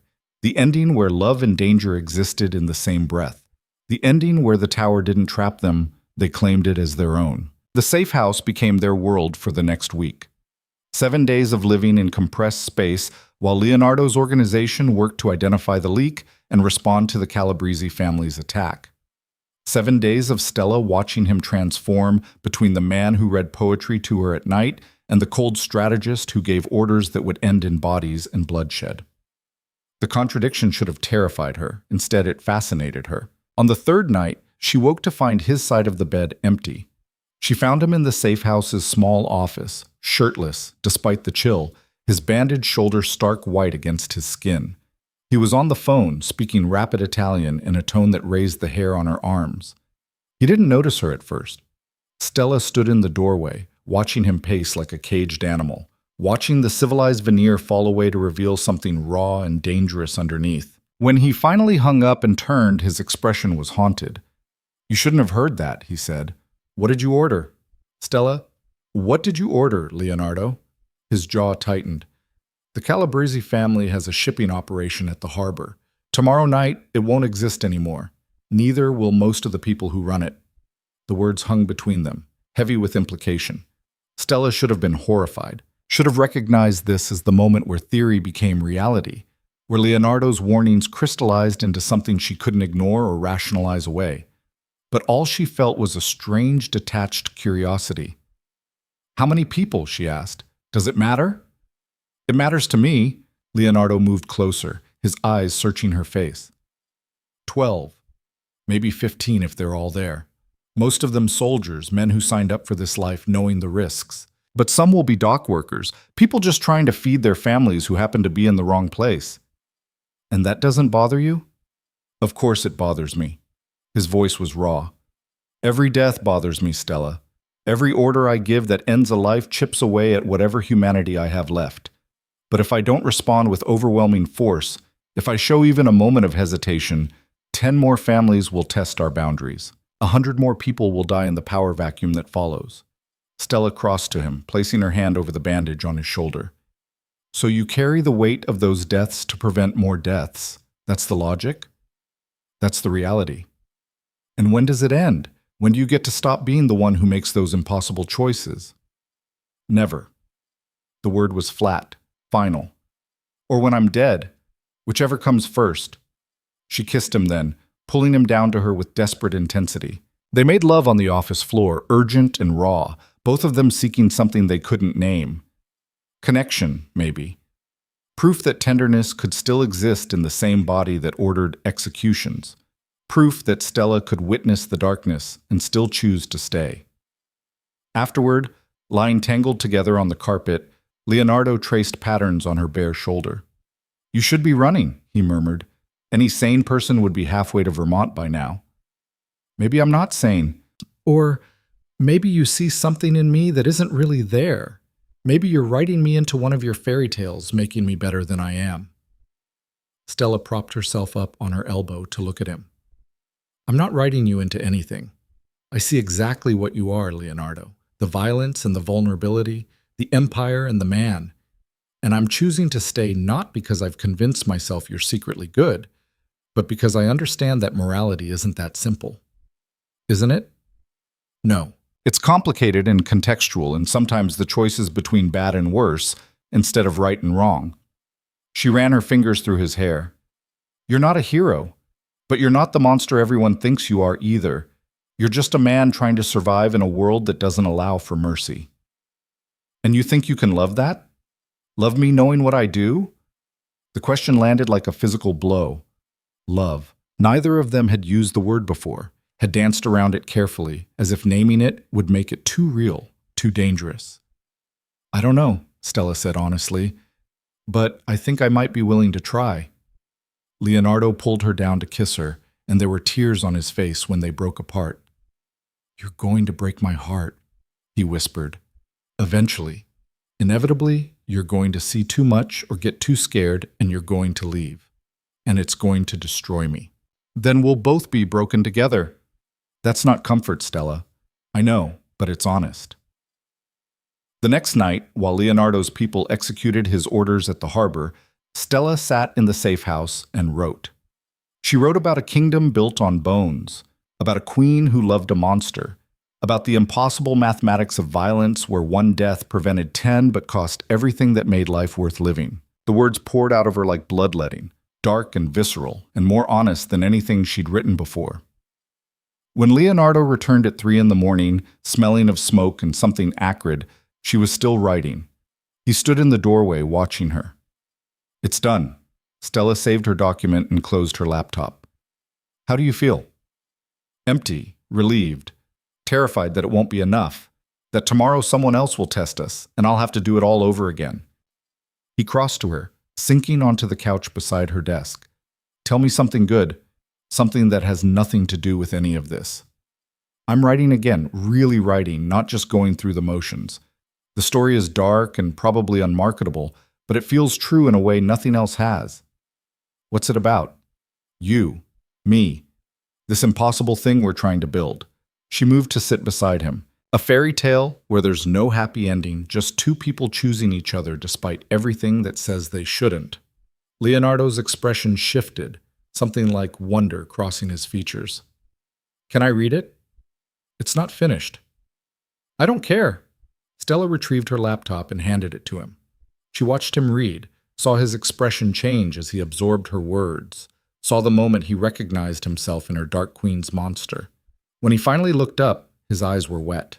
It's devastating, he said quietly, and beautiful, and so honest it hurts. Is that good or bad? It's perfect. It's you. He set the laptop aside and pulled her into his arms. Promise me something. What? Promise me that no matter what happens between us, you'll finish this story. You'll publish it and let the world see what you're capable of. Leonardo, promise me, Stella. Even if I'm not here to see it, even if this all falls apart and you end up hating me, promise me you won't let fear stop you from sharing your work. The intensity in his voice made her throat tight. I promise. Good. He kissed her forehead. Because you're brilliant, and the world deserves to know it. They moved back to the mansion 4 days later, after Leonardo's security team had swept every inch, replaced the entire guard rotation, and installed enough additional surveillance to make the place feel like a fortress. Stella hated the cameras and the protocols, and the way armed men now patrolled the perimeter 24 hours a day.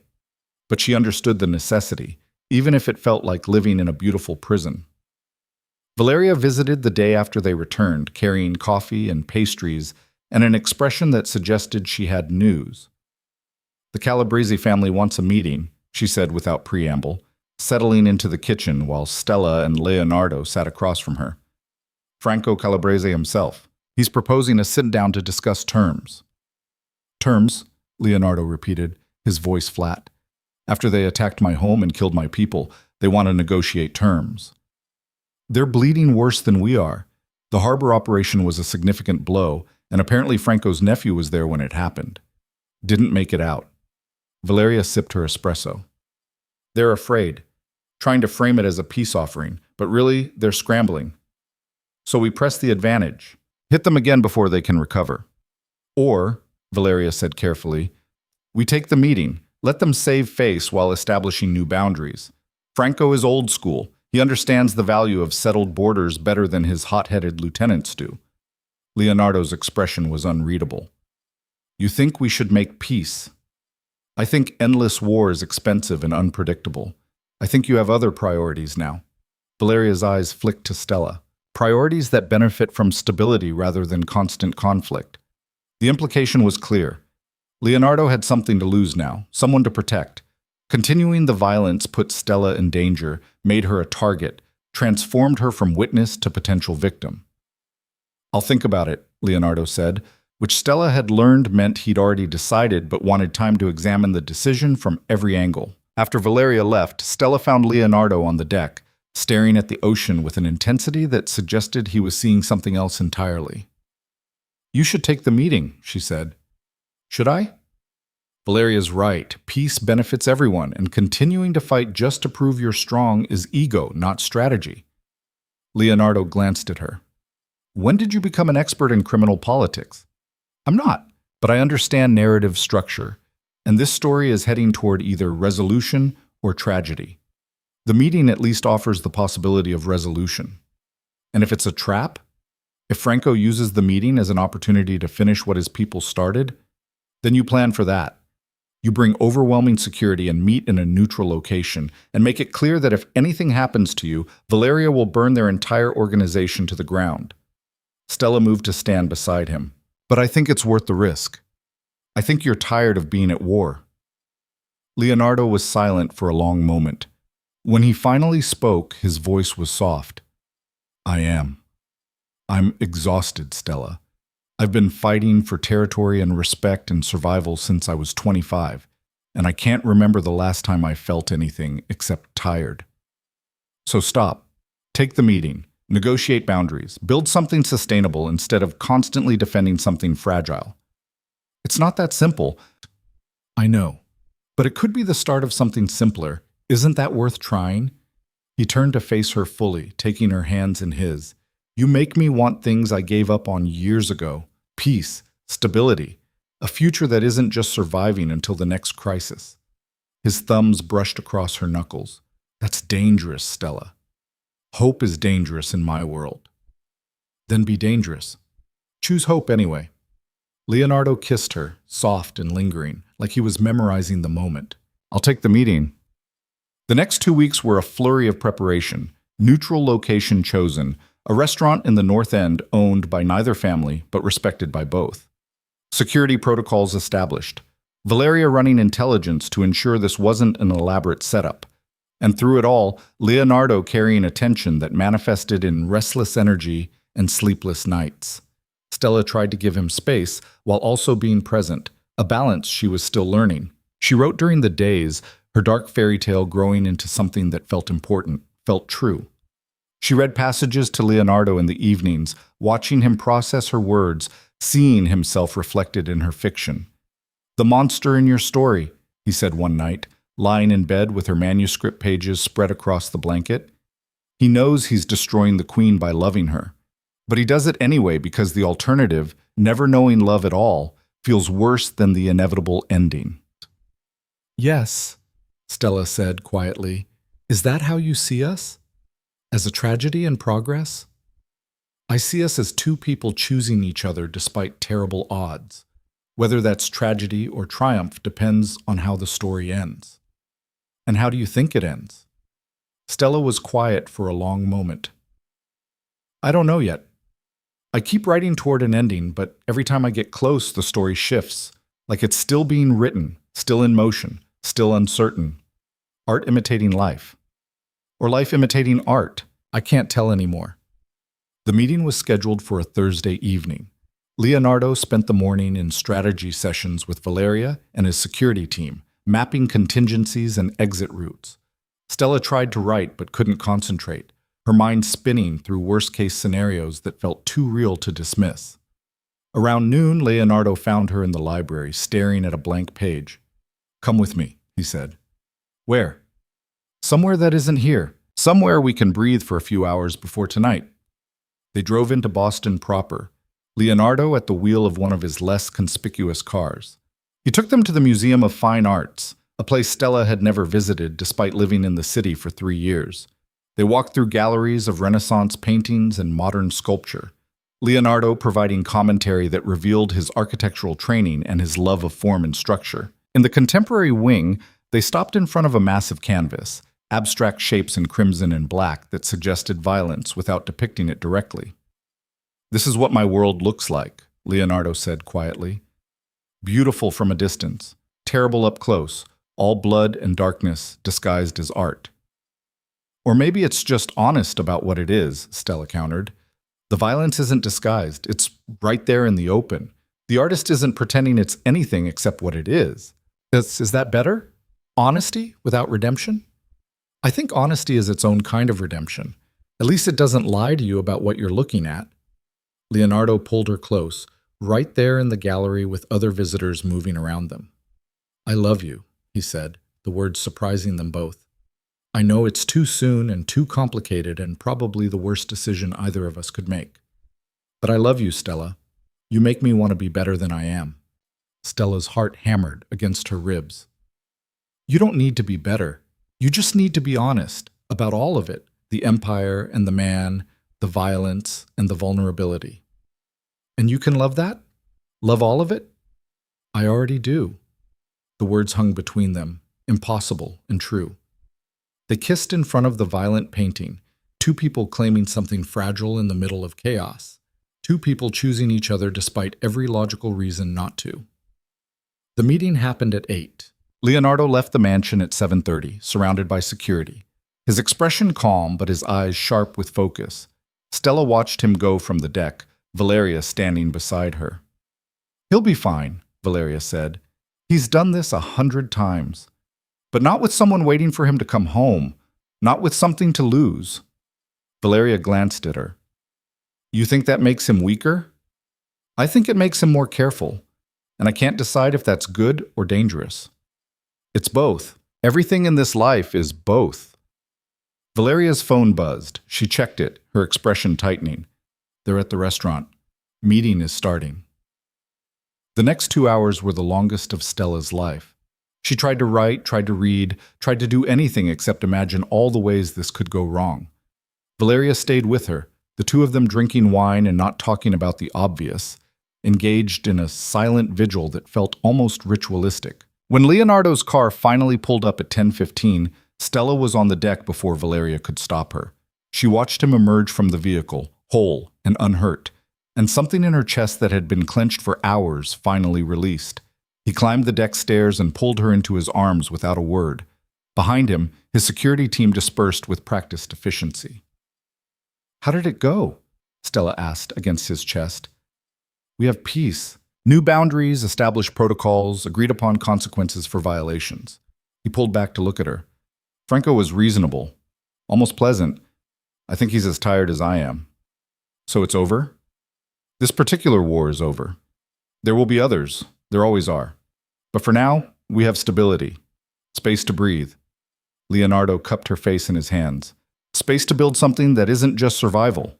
Valeria appeared with champagne and 3 glasses. "To peace," she said, raising her glass. However temporary. They drank on the deck while the ocean crashed below. Three people who understood that peace in their world was always fragile, always contingent, always one betrayal away from shattering. But for tonight, it was enough. After Valeria left, Leonardo and Stella stayed outside, wrapped in blankets against the autumn chill. "I have something for you," Leonardo said, producing a small box from his jacket pocket. Stella's breath caught. "Leonardo?" "It's not a ring. Not yet." He opened the box to reveal a key on a silver chain. It's a key to a building in Back Bay. Empty right now, but it has good bones. High ceilings, natural light, space for everything you need.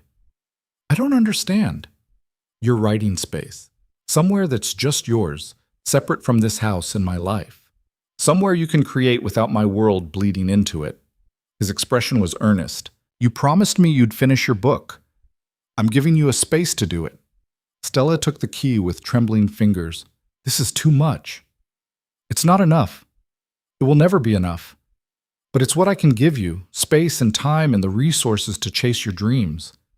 Leonardo closed her hand around the key. "I meant what I said in the museum. I love you.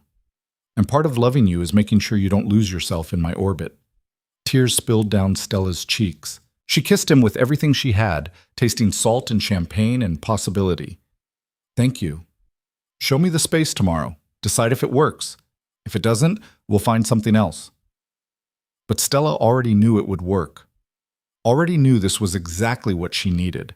A place to write, to create, to exist separate from the beautiful prison of Leonardo's mansion. A room of her own in a world that wanted to consume her. That night, they made love with a tenderness that felt different from before. Less desperate, less rushed, more like a promise than a theft. Leonardo traced every inch of her skin like he was memorizing her, like she was precious and fragile and worth protecting.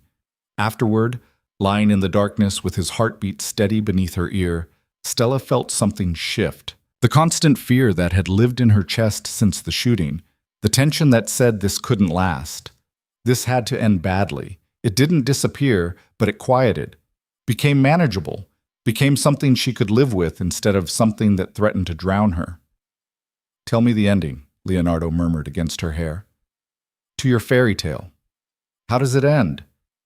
Stella thought about her dark queen and her monster, thought about towers and kingdoms built on bones, thought about two people choosing each other despite impossible odds. "They burn," she said finally. "The kingdom, the tower, all of it. Everything they built turns to ash." Leonardo went still. "That's the ending?" "No, that's the middle. The ending is what they build from the ashes." Stella propped herself up to look at him.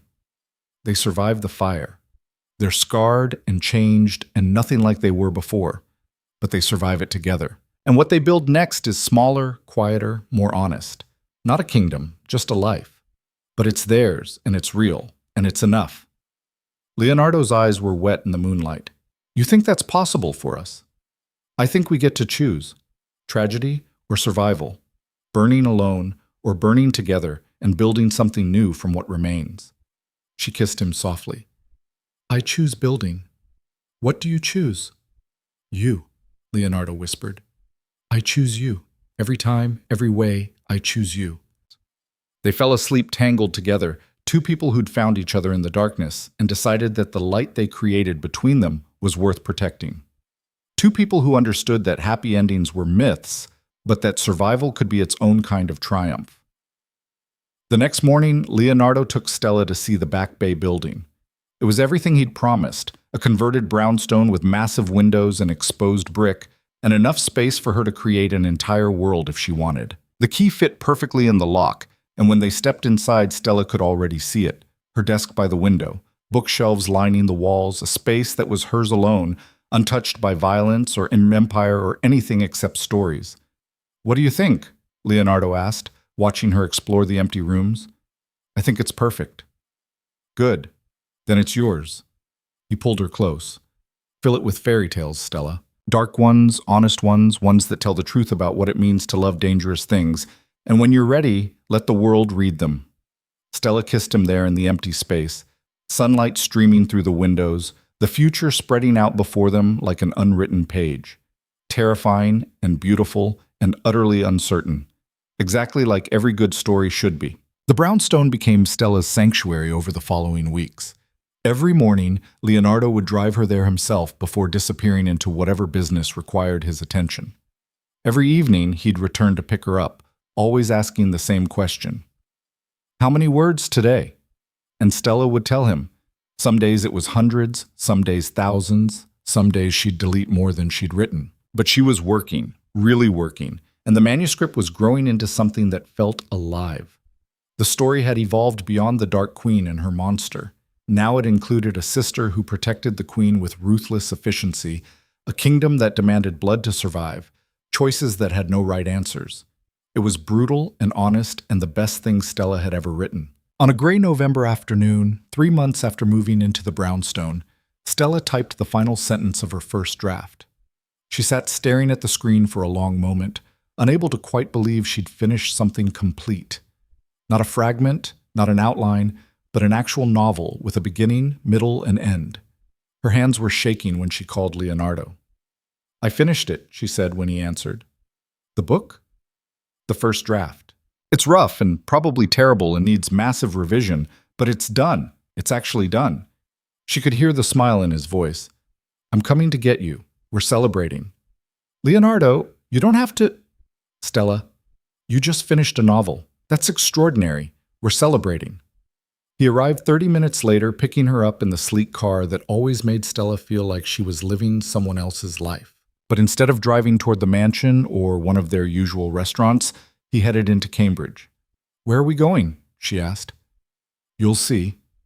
He parked outside a small bookstore Stella had never noticed before, tucked between a coffee shop and a vintage clothing boutique. The window display featured debut novels, their covers bright against the aged brick. "Come on," Leonardo said, taking her hand. Inside, the store was warm and crowded with shelves, the air smelling of paper and possibility. Leonardo led her to the fiction section and gestured at the rows of books. "In a year, maybe 2, your book will be here. Right here on these shelves where people can find it and fall in love with your words the way I have." Stella's throat tightened. "You don't know that. It might never sell. Might never find a publisher." "It will, because it's brilliant and true, and the world needs stories that don't lie about how complicated love can be." He pulled her close. "But even if it doesn't, even if every agent and publisher passes on it, you still did something incredible. You finished a novel, Stella. You took the dream you've been carrying since you were 12 and made it real." Tears spilled down her cheeks. "Thank you for the space, for believing in me, for all of it." "Don't thank me. Just keep writing. Promise me that no matter what happens with this book, you'll start the next one." "I promise." They bought a stack of debut novels from authors Stella had never heard of, the bookstore owner chatting enthusiastically about each one. Then Leonardo took her to a small Italian restaurant where they ate pasta and drank wine and talked about her manuscript like it was already published, already real. "What happens next?" Leonardo asked. "With the book, I mean. What's the process?" "I revise it, probably several times. Then I find beta readers, get feedback, revise again. Then I query literary agents and hope someone wants to represent it." "How long does that take?" "Months, sometimes years." Stella twirled pasta around her fork. "Most writers collect dozens of rejections before anyone says yes, if they ever do." "You'll get rejected," Leonardo said matter-of-factly. "Publishers will pass on it because it's too dark or too unconventional, or because they don't know how to market it. And every rejection will feel like confirmation of your worst fears about yourself." Stella blinked. "That's not very encouraging." "I'm not trying to encourage you. I'm trying to prepare you." His expression was serious. "I know what it's like to face rejection from systems that don't understand what you're offering. My father wanted me to be a blunt instrument, all violence, no strategy. The families we worked with wanted a puppet they could control. Everyone had ideas about who I should be, and none of them matched who I actually was. So what did you do?" "I stopped trying to be what they wanted and became what I knew I could be. Took longer, was harder, made fewer people happy. But I survived it." Leonardo reached across the table to take her hand. "You will too. Your book will find its people, Stella. Maybe not the ones you expect, maybe not on the timeline you want, but it will find them. How can you be so sure? Because I found you, and if the universe can arrange that impossibility, it can arrange anything. That night, lying in bed at the mansion with the ocean sounds drifting through open windows, Stella felt something settle in her chest. Not certainty, she was too realistic for that, but possibility. The sense that maybe, just maybe, she could build the life she'd always wanted. The writing life she had dreamed about, combined with this strange, fierce love she'd stumbled into. "I've been thinking," Leonardo said into the darkness, "about what comes after." "After what?" "After peace with the Calabrese family. After you publish your book. After we stop just surviving and start actually living." He rolled onto his side to face her. "I want to build something legitimate. Not to replace the family business. I'm not naive enough to think I can walk away from that. But something separate. Something that uses the resources I have to create instead of destroy." "Like what?" "Architecture. Urban development. I have enough money to fund projects, enough connections to navigate permits and zoning. I could design buildings that matter, that serve communities instead of just generating profit." His voice was tentative, like he was testing the idea aloud for the first time. "My old neighborhood in East Boston is falling apart. Buildings condemned, families displaced. I could change that. Build affordable housing that's actually beautiful, that gives people dignity along with shelter." Stella's heart swelled. "You should do it." "It's naive. Probably impossible. The legitimate world won't want money that came from crime, and my world will see it as weakness." "So let them see it as weakness. You spent 5 years proving you're strong enough to lead. Maybe now you prove you're strong enough to choose something different." Leonardo pulled her closer. "You make it sound simple." "It's not simple. It's terrifying and complicated and will probably take years, but it's also beautiful. The idea that you could use what you built to create something good, that's not naive, Leonardo. That's redemption." "I don't deserve redemption." "Maybe not, but maybe you could build toward it anyway." They talked late into the night about possibilities and logistics, about the barriers Leonardo would face, and the allies he might find. Stella had never seen him this animated about his work, this genuinely excited. The crime boss receded, and in his place emerged the architect he'd wanted to be, the creator his father had trained out of him. "I'll talk to Valeria," Leonardo said eventually. "See what she thinks. If anyone can figure out how to make this work, it's her." Valeria's reaction surprised them both.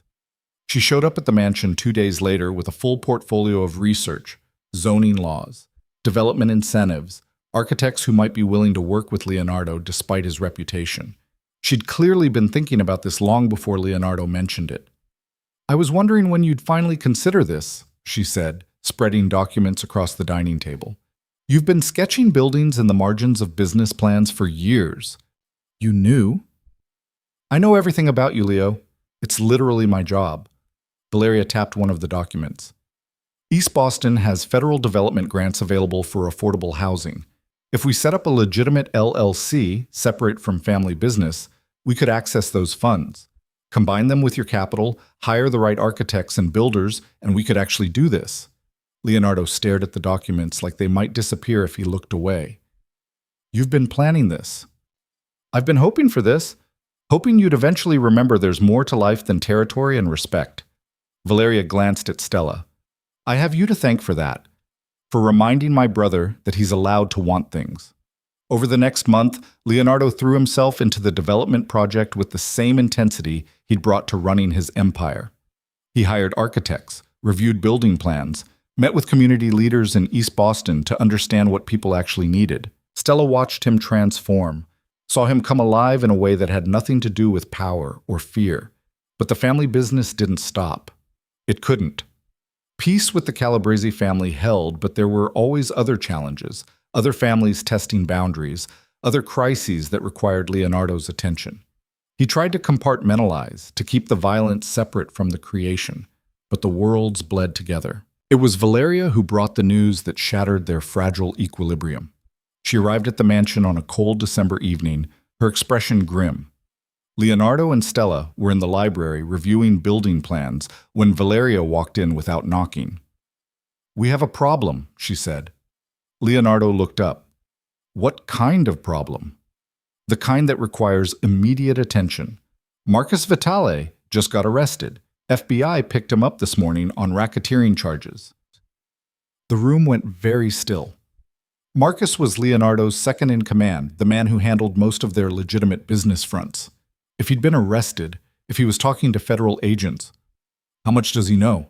Leonardo asked, his voice calm despite the tension radiating through his body. "Everything. Banking, shipping routes, the whole operation. If he flips, if he makes a deal..." Valeria didn't finish the sentence. She didn't need to. Leonardo stood, his mind already working through scenarios. "Get me his lawyer. Find out what the FBI has, what they're offering him, and start moving our assets. Everything he touched gets liquidated or restructured before he can draw them a map." Already on it, but Leo... Valeria hesitated. "If Marcus talks, they might come after you directly. You need to prepare for that possibility." "Meaning what?" "Meaning maybe it's time to consider your own deal. Immunity in exchange for information on the families we work with. You could walk away, start over legitimately, and betray everyone who's been loyal to me, everyone who's kept this organization running." Leonardo's voice was sharp. "That's not an option. It might be the only option if you want to stay out of prison." Stella had been sitting silently, processing the conversation. Now she spoke up. "What about the development project? If you're under federal investigation, it dies. No one will work with me if I'm under indictment. The grants disappear. The architects walk away. Everything we've been building turns to dust." Leonardo's hands clenched into fists. "Unless I can contain this, keep Marcus quiet, make this go away before it spreads." "How?" Stella asked, though she wasn't sure she wanted the answer. Leonardo met her eyes, and she saw the answer there. Violence. Leverage. Whatever tools he had at his disposal to ensure Marcus stayed loyal or stayed silent permanently. "I need to handle this," he said. "Valeria, arrange a meeting with Marcus's lawyer, tonight if possible. I want to know exactly what we're dealing with." After Valeria left, Stella stood and crossed to Leonardo. "What are you going to do?" "Whatever's necessary." "That's not an answer." "It's the only answer I have right now." Leonardo pulled her into his arms, holding her tightly. "I'm sorry. I know this isn't what you signed up for. I thought I could keep these worlds separate, but they keep bleeding together." "Tell me honestly, are you going to have Marcus killed?" Leonardo was quiet for a long moment. "I don't know. If he's cooperating with the FBI, if there's no other way to protect the organization..." He pulled back to look at her. "I told you I would always be honest with you about this. So yes, if it comes to that, if it's him or everything I've built, I'll make that choice." Stella's stomach turned. And the man who wanted to build affordable housing, who wanted to create instead of destroy, what happens to him? "He's still here, but he's also the head of a criminal organization, and that comes with responsibilities I can't ignore." Leonardo's expression was anguished. "I know how this looks. I know it seems like I'm choosing violence over everything we've been working toward. But if I don't protect the organization, everything falls apart. The development project, the peace we've built, all of it depends on me maintaining control." "So you're trapped. We're all trapped. Marcus, me, everyone in this life. The only difference is how we handle the cage." Stella stepped back, her mind reeling. This was the reality she'd chosen to accept, the violence that never really went away, the moral compromises that had no good answers. But knowing it intellectually and witnessing it in real time were different things. "I need some air," she said. She walked out onto the deck, wrapping her arms around herself against the December cold. The ocean crashed below, indifferent to human drama, and Stella felt the weight of her choice pressing down on her. She could stay and accept this, accept Leonardo and all the darkness that came with him. Or she could walk away, protect herself from the inevitable moment when his world consumed them both. Leonardo found her 20 minutes later, carrying a blanket and 2 glasses of scotch. He draped the blanket over her shoulders and handed her a glass. "I won't blame you if you leave," he said quietly. "If this is too much, if you need to protect yourself, I'll understand. Will you? No, it will destroy me, but I'll understand why you did it." Stella sipped her scotch, feeling the burn all the way down. "I'm not leaving." "Stella, I'm not leaving," she repeated more firmly. I'm terrified and angry, and I hate that you're in this position, but I'm not leaving you to handle it alone." Leonardo's expression cracked. He set down his glass and pulled her into his arms, his face buried in her hair. "I don't deserve you." "Probably not, but you have me anyway." She pulled back to look at him. "Just promise me something." "Anything. Promise me you'll try to find another way. Before you make the choice to have Marcus killed, promise me you'll exhaust every other option. Talk to his lawyer. Offer him protection. Threaten his family if you have to. I don't care. Just don't make that final choice unless there's absolutely no alternative." Leonardo nodded, his jaw tight. "I promise." The meeting with Marcus's lawyer happened the next night. Leonardo came back to the mansion at 2 in the morning, looking exhausted but relieved. "Marcus hasn't talked yet," he told Stella, sinking onto the couch beside her. "His lawyer thinks we have 48 hours, maybe 72, before the FBI makes him a formal offer. That gives us time." "Time for what?" "To make a better offer. I'm arranging for his family to be moved somewhere safe, somewhere they can't be touched if things go badly. In exchange, Marcus stays quiet, takes the fall for charges that won't stick without his cooperation, does minimal time, comes out to a new life away from all this." "And if he refuses?" Leonardo's expression darkened. "Then I make a harder choice, but I'm hoping it doesn't come to that." It didn't. 3 days later, Marcus's lawyer called with confirmation. Marcus would stay quiet, would take a plea deal for charges that carried a light sentence, would disappear after his release. In exchange, Leonardo guaranteed his family's safety and their financial security for life. It was expensive. It was complicated. But it wasn't murder. When Leonardo told her the news, Stella threw her arms around him, relief flooding through her. "You found another way. Because you asked me to. Because you made me see that there's always another way if I'm willing to look for it." He kissed her forehead. "I'm trying to be better, Stella. For you and for the man I want to become." The crisis averted, Leonardo threw himself back into the development project with renewed intensity. Christmas came and went, a quiet celebration at the mansion with Valeria joining them for dinner. Stella gave Leonardo a leather journal for sketching building designs. He gave her a first edition of Angela Carter's fairy tales, the pages soft with age and possibility. They were building something, slowly, imperfectly, with constant setbacks and compromises. But they were building it together. In January, Stella started querying literary agents. She sent her manuscript out into the world with a cover letter that tried to explain what the book was.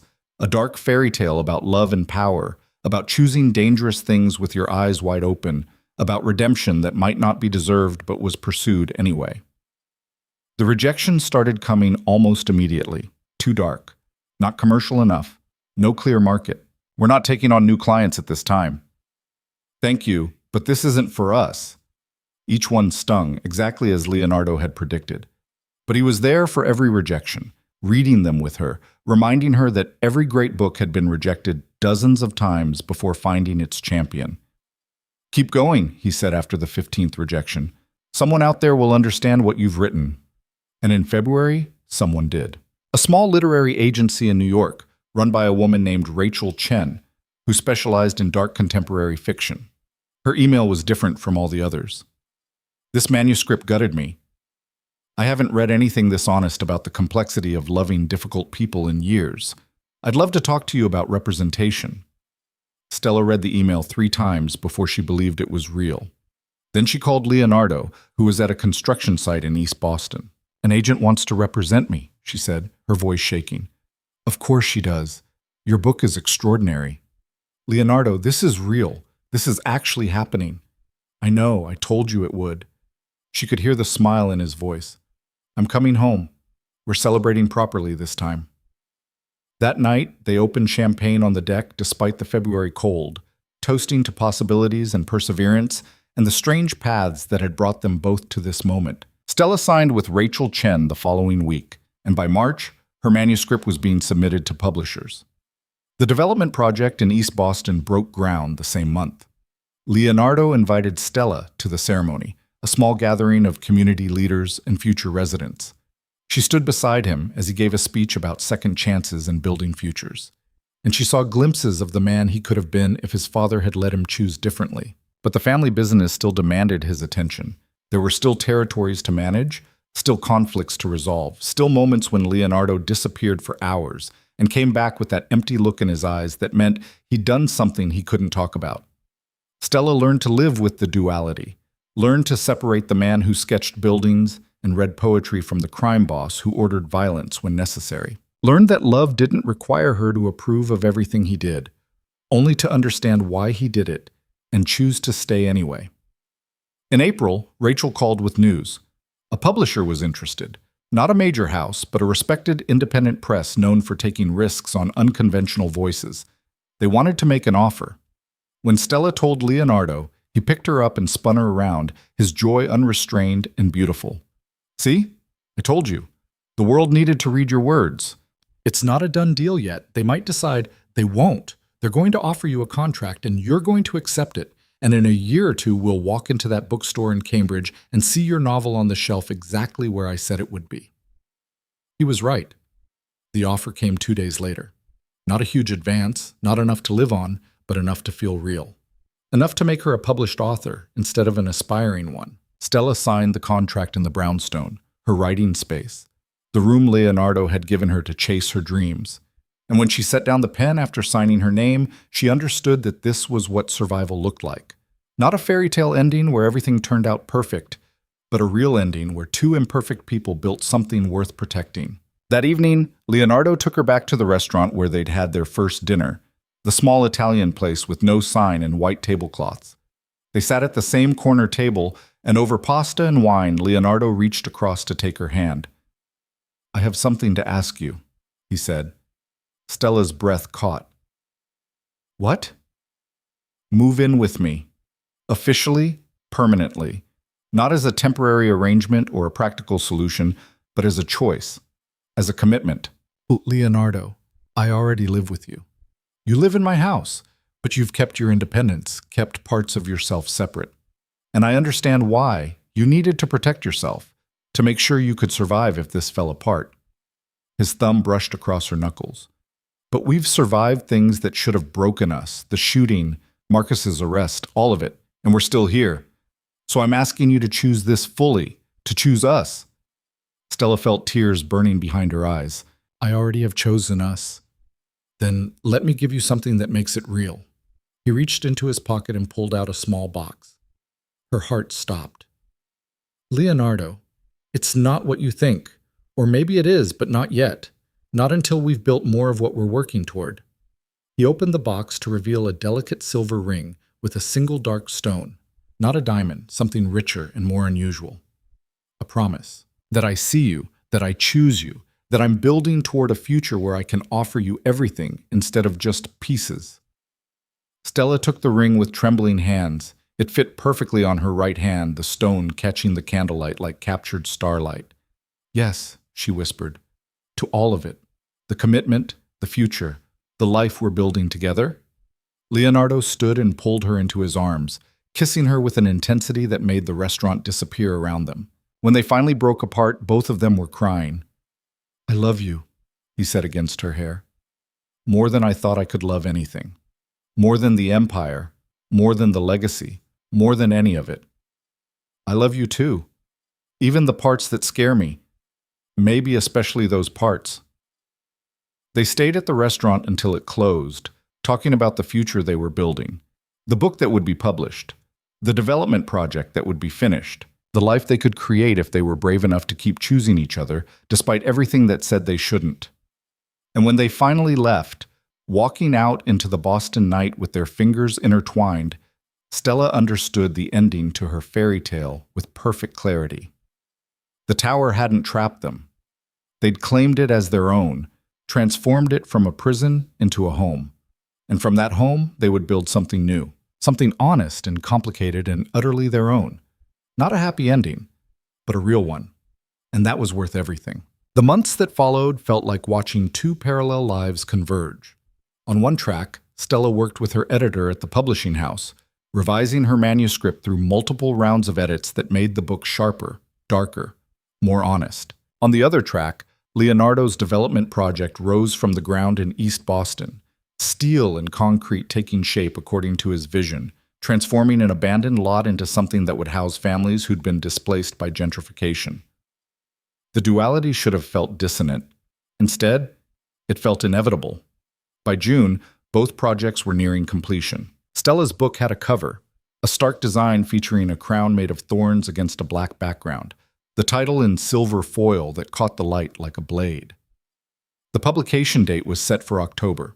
Leonardo's building was 3 months from being finished, the structure already recognizable as the vision he'd sketched in his notebooks months ago. "We're actually doing this," Stella said one evening, standing on the construction site with Leonardo as the sun set over the Boston skyline, "making real things that will exist in the world." "Did you think we wouldn't?" "I thought 100 things would stop us. My book would be rejected forever. Your building would get shut down by regulations or rivals or reality." She leaned into him. "I thought we'd fail." "We still might. Your book could sink without a trace. The building could be destroyed before anyone moves in." "Nothing is guaranteed, Stella." Leonardo's arm tightened around her waist. "But we're trying." "That's more than most people can say." The first real test of their fragile equilibrium came in July. Stella was at the brownstone, working on promotional materials for her book launch, when her phone rang. Valeria's name flashed on the screen, which was unusual. Valeria almost never called her directly. "Stella, where's Leonardo?" Valeria's voice was tight with tension. "I thought he was with you. He said he had meetings this afternoon." "He did. Then he disappeared. Turned off his phone, dismissed his security. I need you to think, did he mention anything unusual? Any plans he might have kept from me?" Stella's blood ran cold. "No, nothing. What's going on?"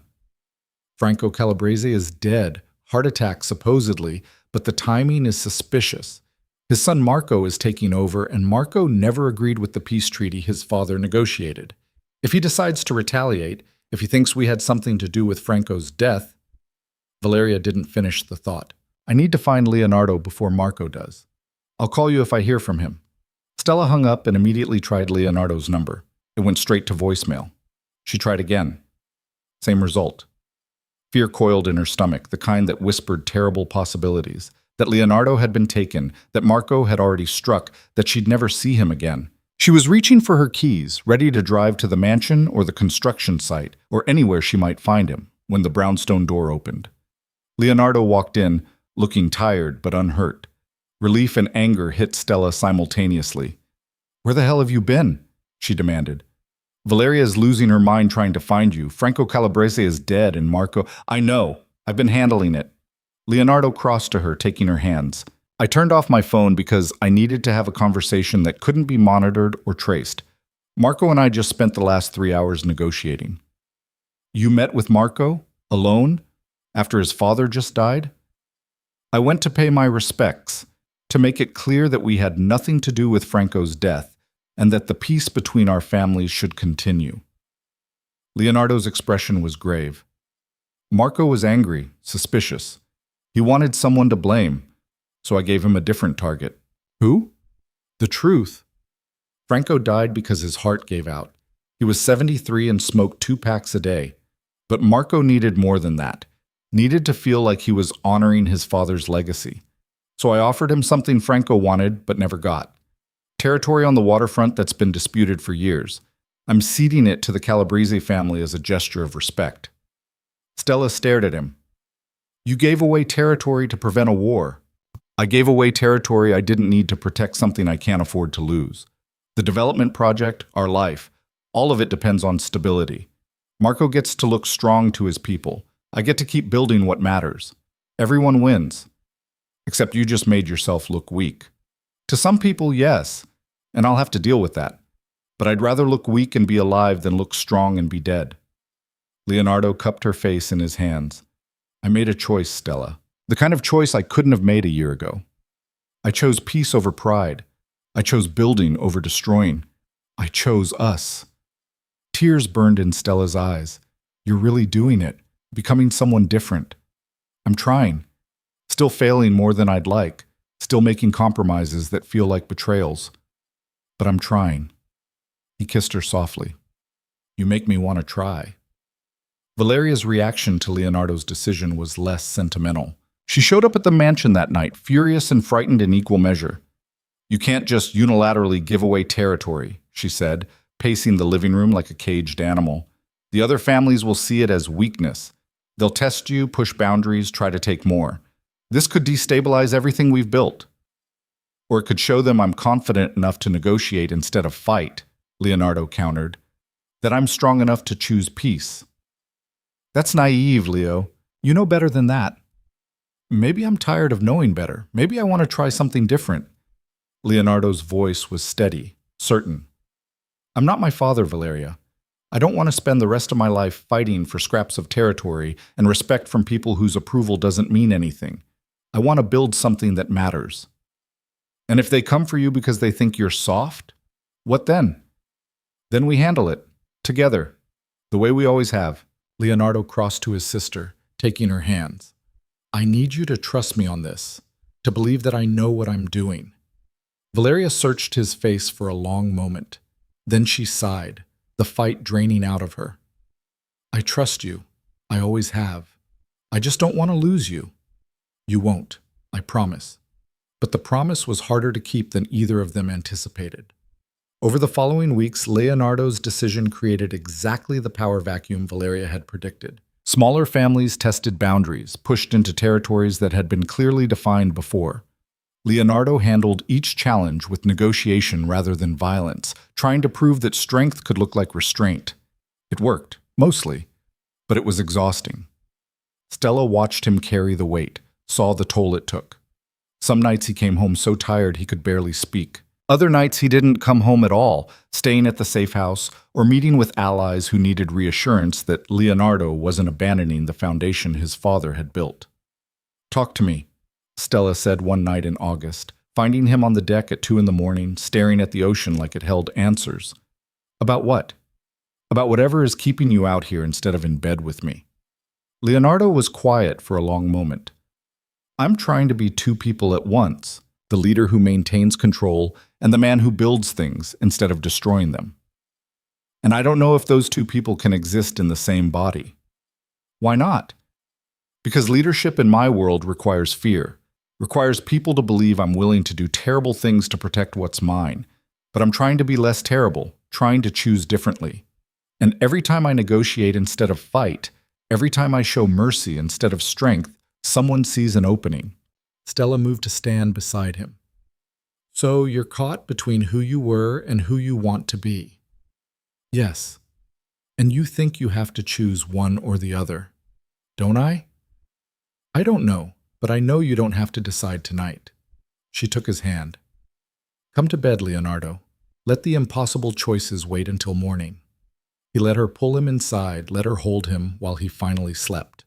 And in the morning, Stella made a decision of her own. She called Valeria. "I need your help," Stella said when Valeria answered. "With Leonardo, he's trying to carry everything alone and it's destroying him." "What do you want me to do about it?" "Help him delegate. Find people he trusts to handle the day-to-day operations so he can focus on the things that matter. The development project, the legitimate businesses, building a future that isn't just survival." Stella's voice was firm.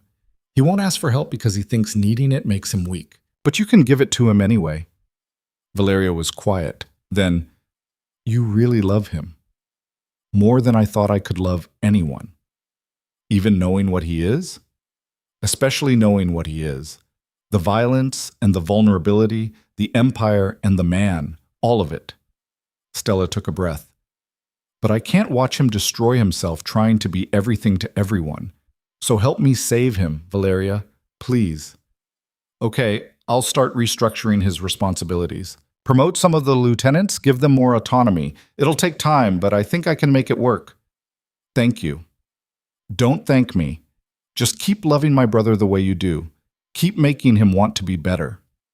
The restructuring took 6 weeks.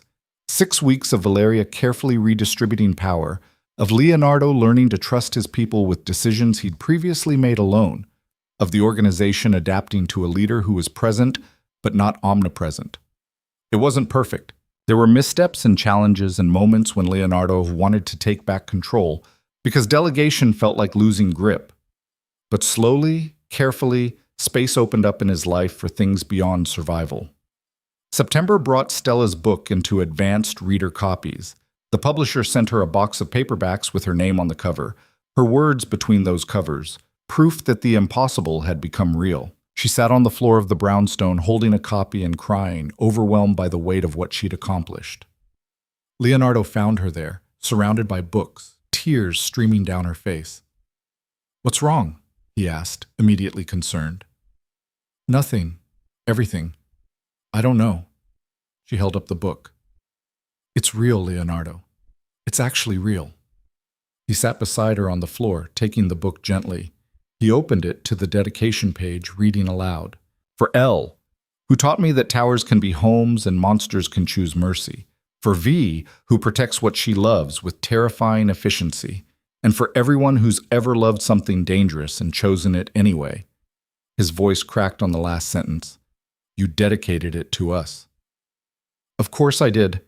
This book exists because you gave me space to write it. Because you believed in me when I didn't believe in myself." Stella took his hand.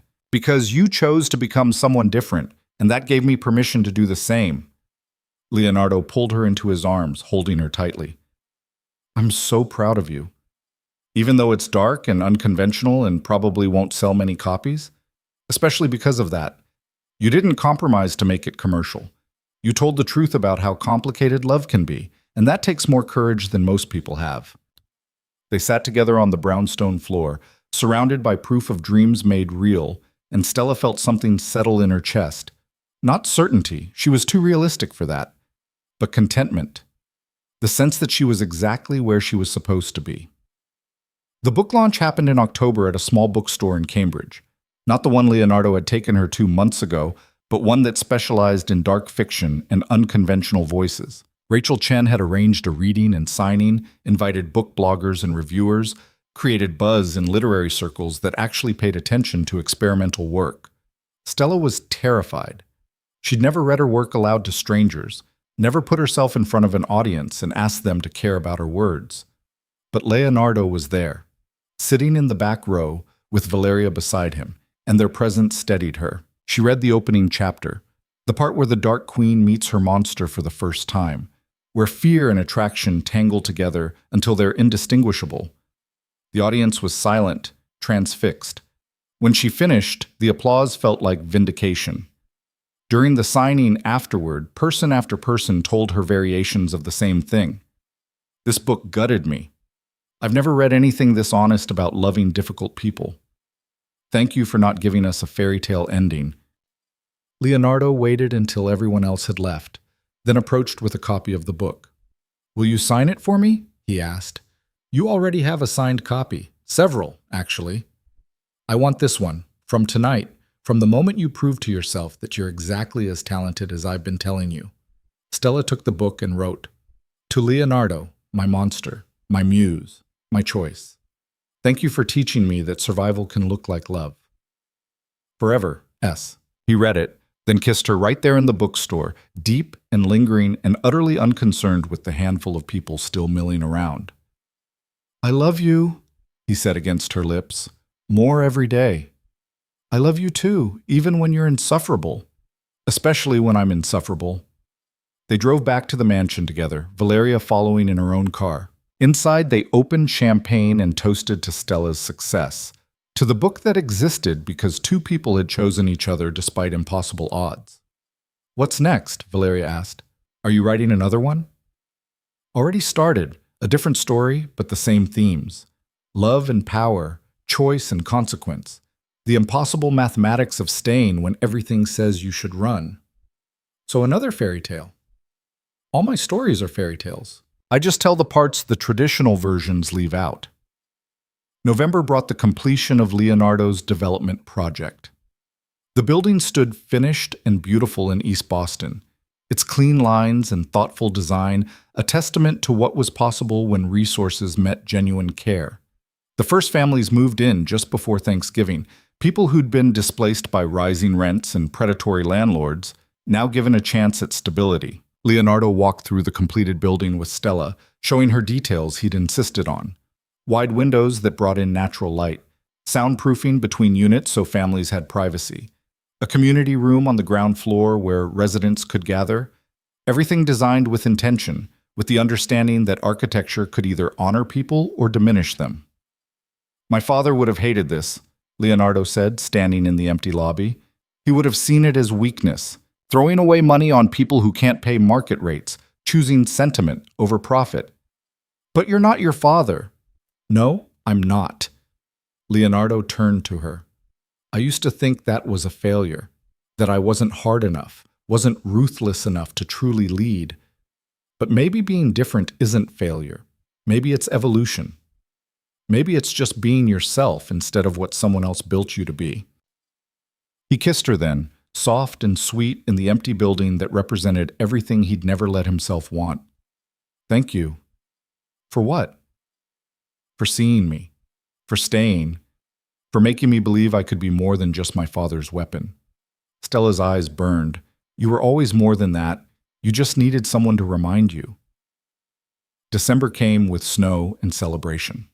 Stella's book had been out for 2 months, and while it wasn't a bestseller, it had found its audience. Reviews praised its unflinching honesty, its refusal to romanticize the darkness, its complex portrayal of love that existed alongside violence.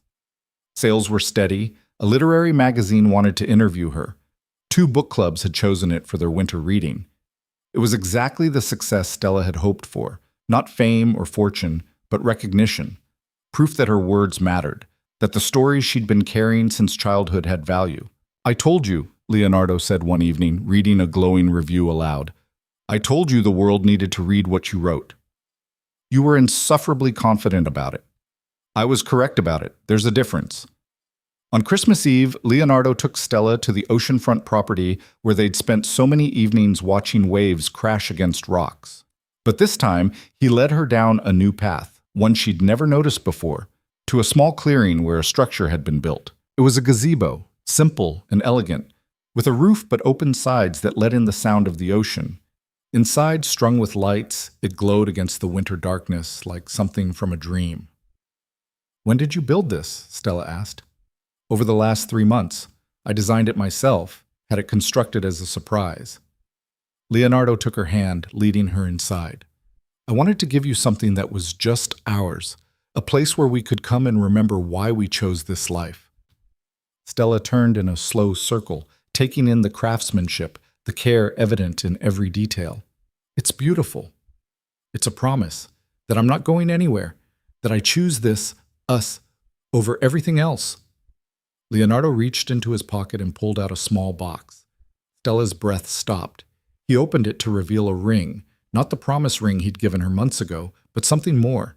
A simple band of platinum with a single dark diamond, the same unusual stone from the first ring but set differently, permanently. I know this life is complicated, Leonardo said, his voice steady despite the emotion in his eyes. I know I come with baggage and danger and a past that can't be erased.